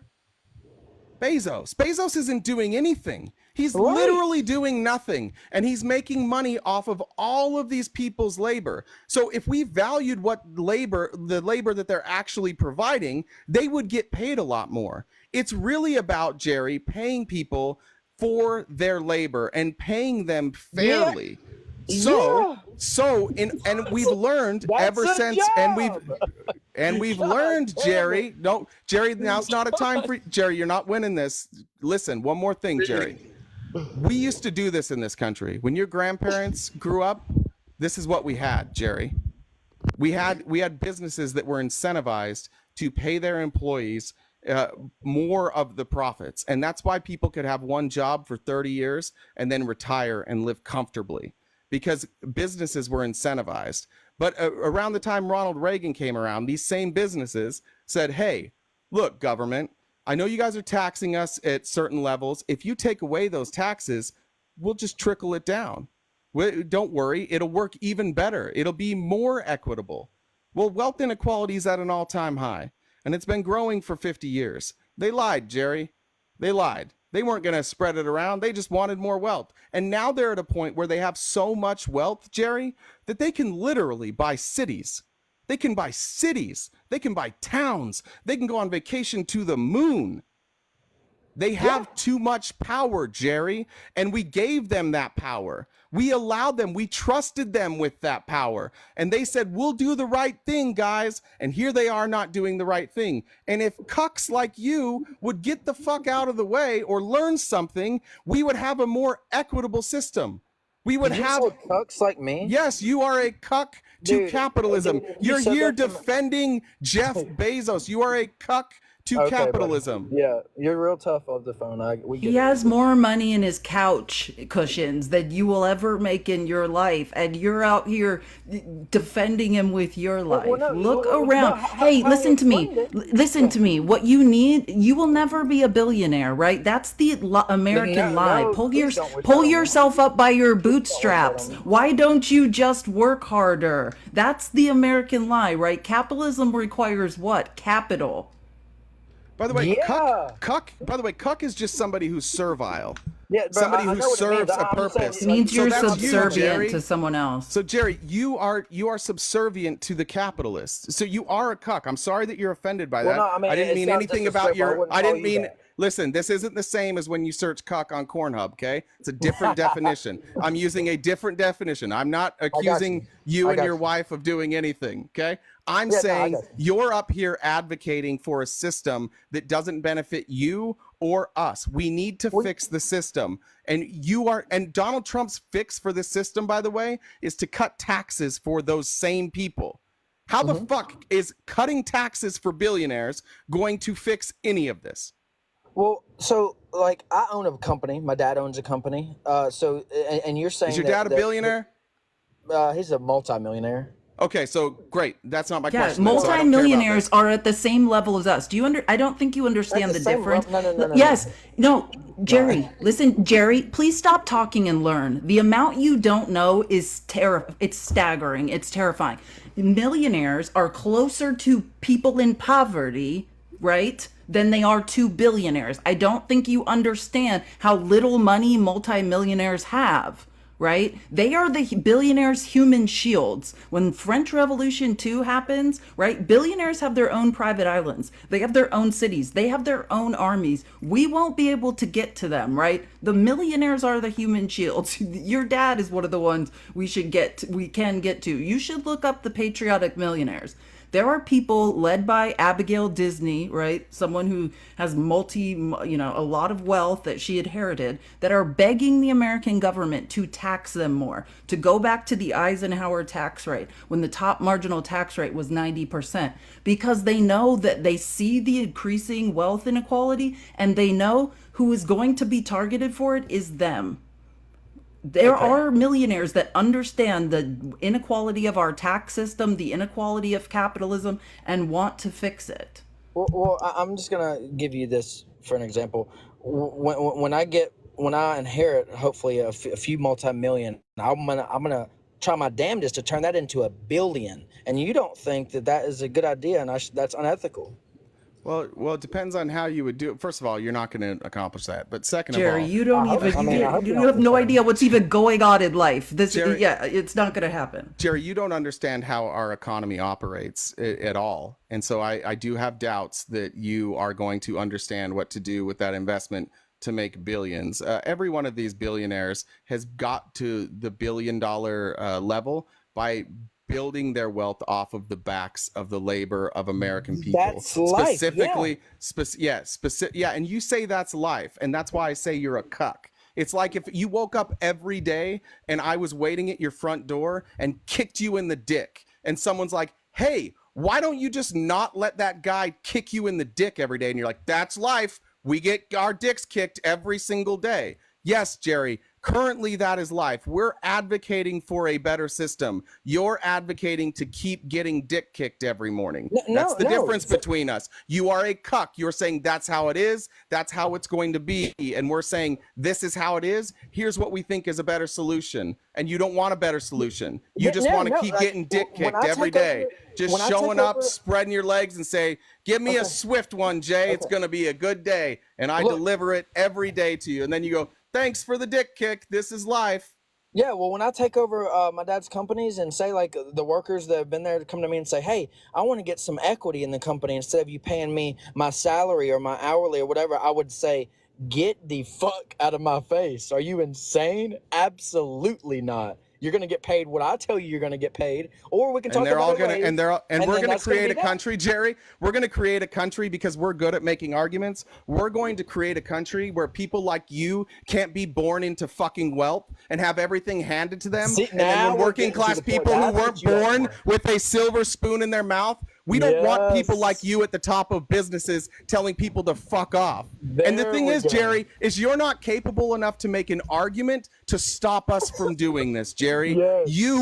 I look forward to your application to join our company later on. And you know what we'll do, Jerry? We'll say, come on in, Jerry. You can start at the bottom, but you'll have equity. Come on in. He'd be like, I can't believe my dad's millions didn't last me. No, I don't. I can't believe this inherited wealth didn't work for me. The amount of entitlement you have, you're going to inherit money, and you're remarkably dumb. Like you have no idea how any of this stuff works. But you're just like Trump, though. It makes sense. Yeah. Do you get it now, though? Like he loves Trump. Trump's a dumb person who inherited millions of dollars. He's literally one of the dumbest people in this country. And Jerry's like, I'm a dumb guy who's going to inherit money too. I love this. Like now it all makes sense. You don't know anything about anything, nor do you care. You're just a dumb guy that's going to inherit money. Thank you for we finally get it. Now it makes sense, Jerry. It all is coming together for me. I could not figure out what was wrong with this guy, but now I get it. Like it does. He has no interest in learning or understanding. And I never met anyone who had so many opinions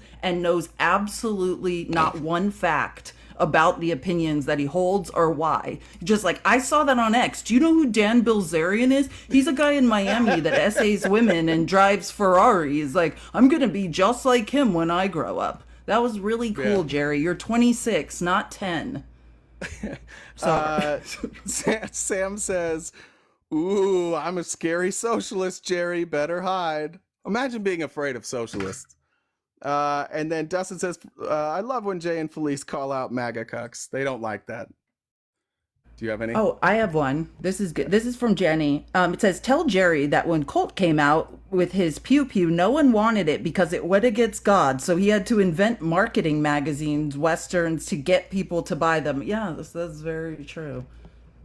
Good point, Jenny. I did not realize we were out of time. I have more. I have a couple more messages to okay, read. Yeah. Is that okay? Okay, yeah. Go for it. Yeah, and I looked this up for Denise. Denise said, what were the stats on unalivings while the 94 ban was in place for comparison? Yeah, if you ever want to get in an argument about why we should ban assault weapons, yeah, you look up the period from 1994 to 2004.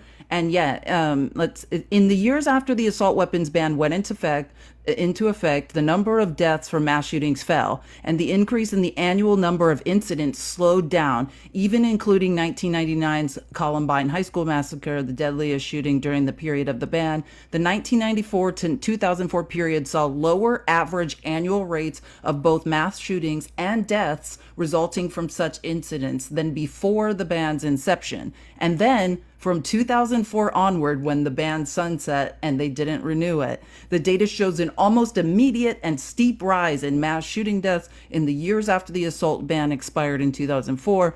Breaking the data into absolute numbers between 2004 and 2017, the last year of our analysis, the average number of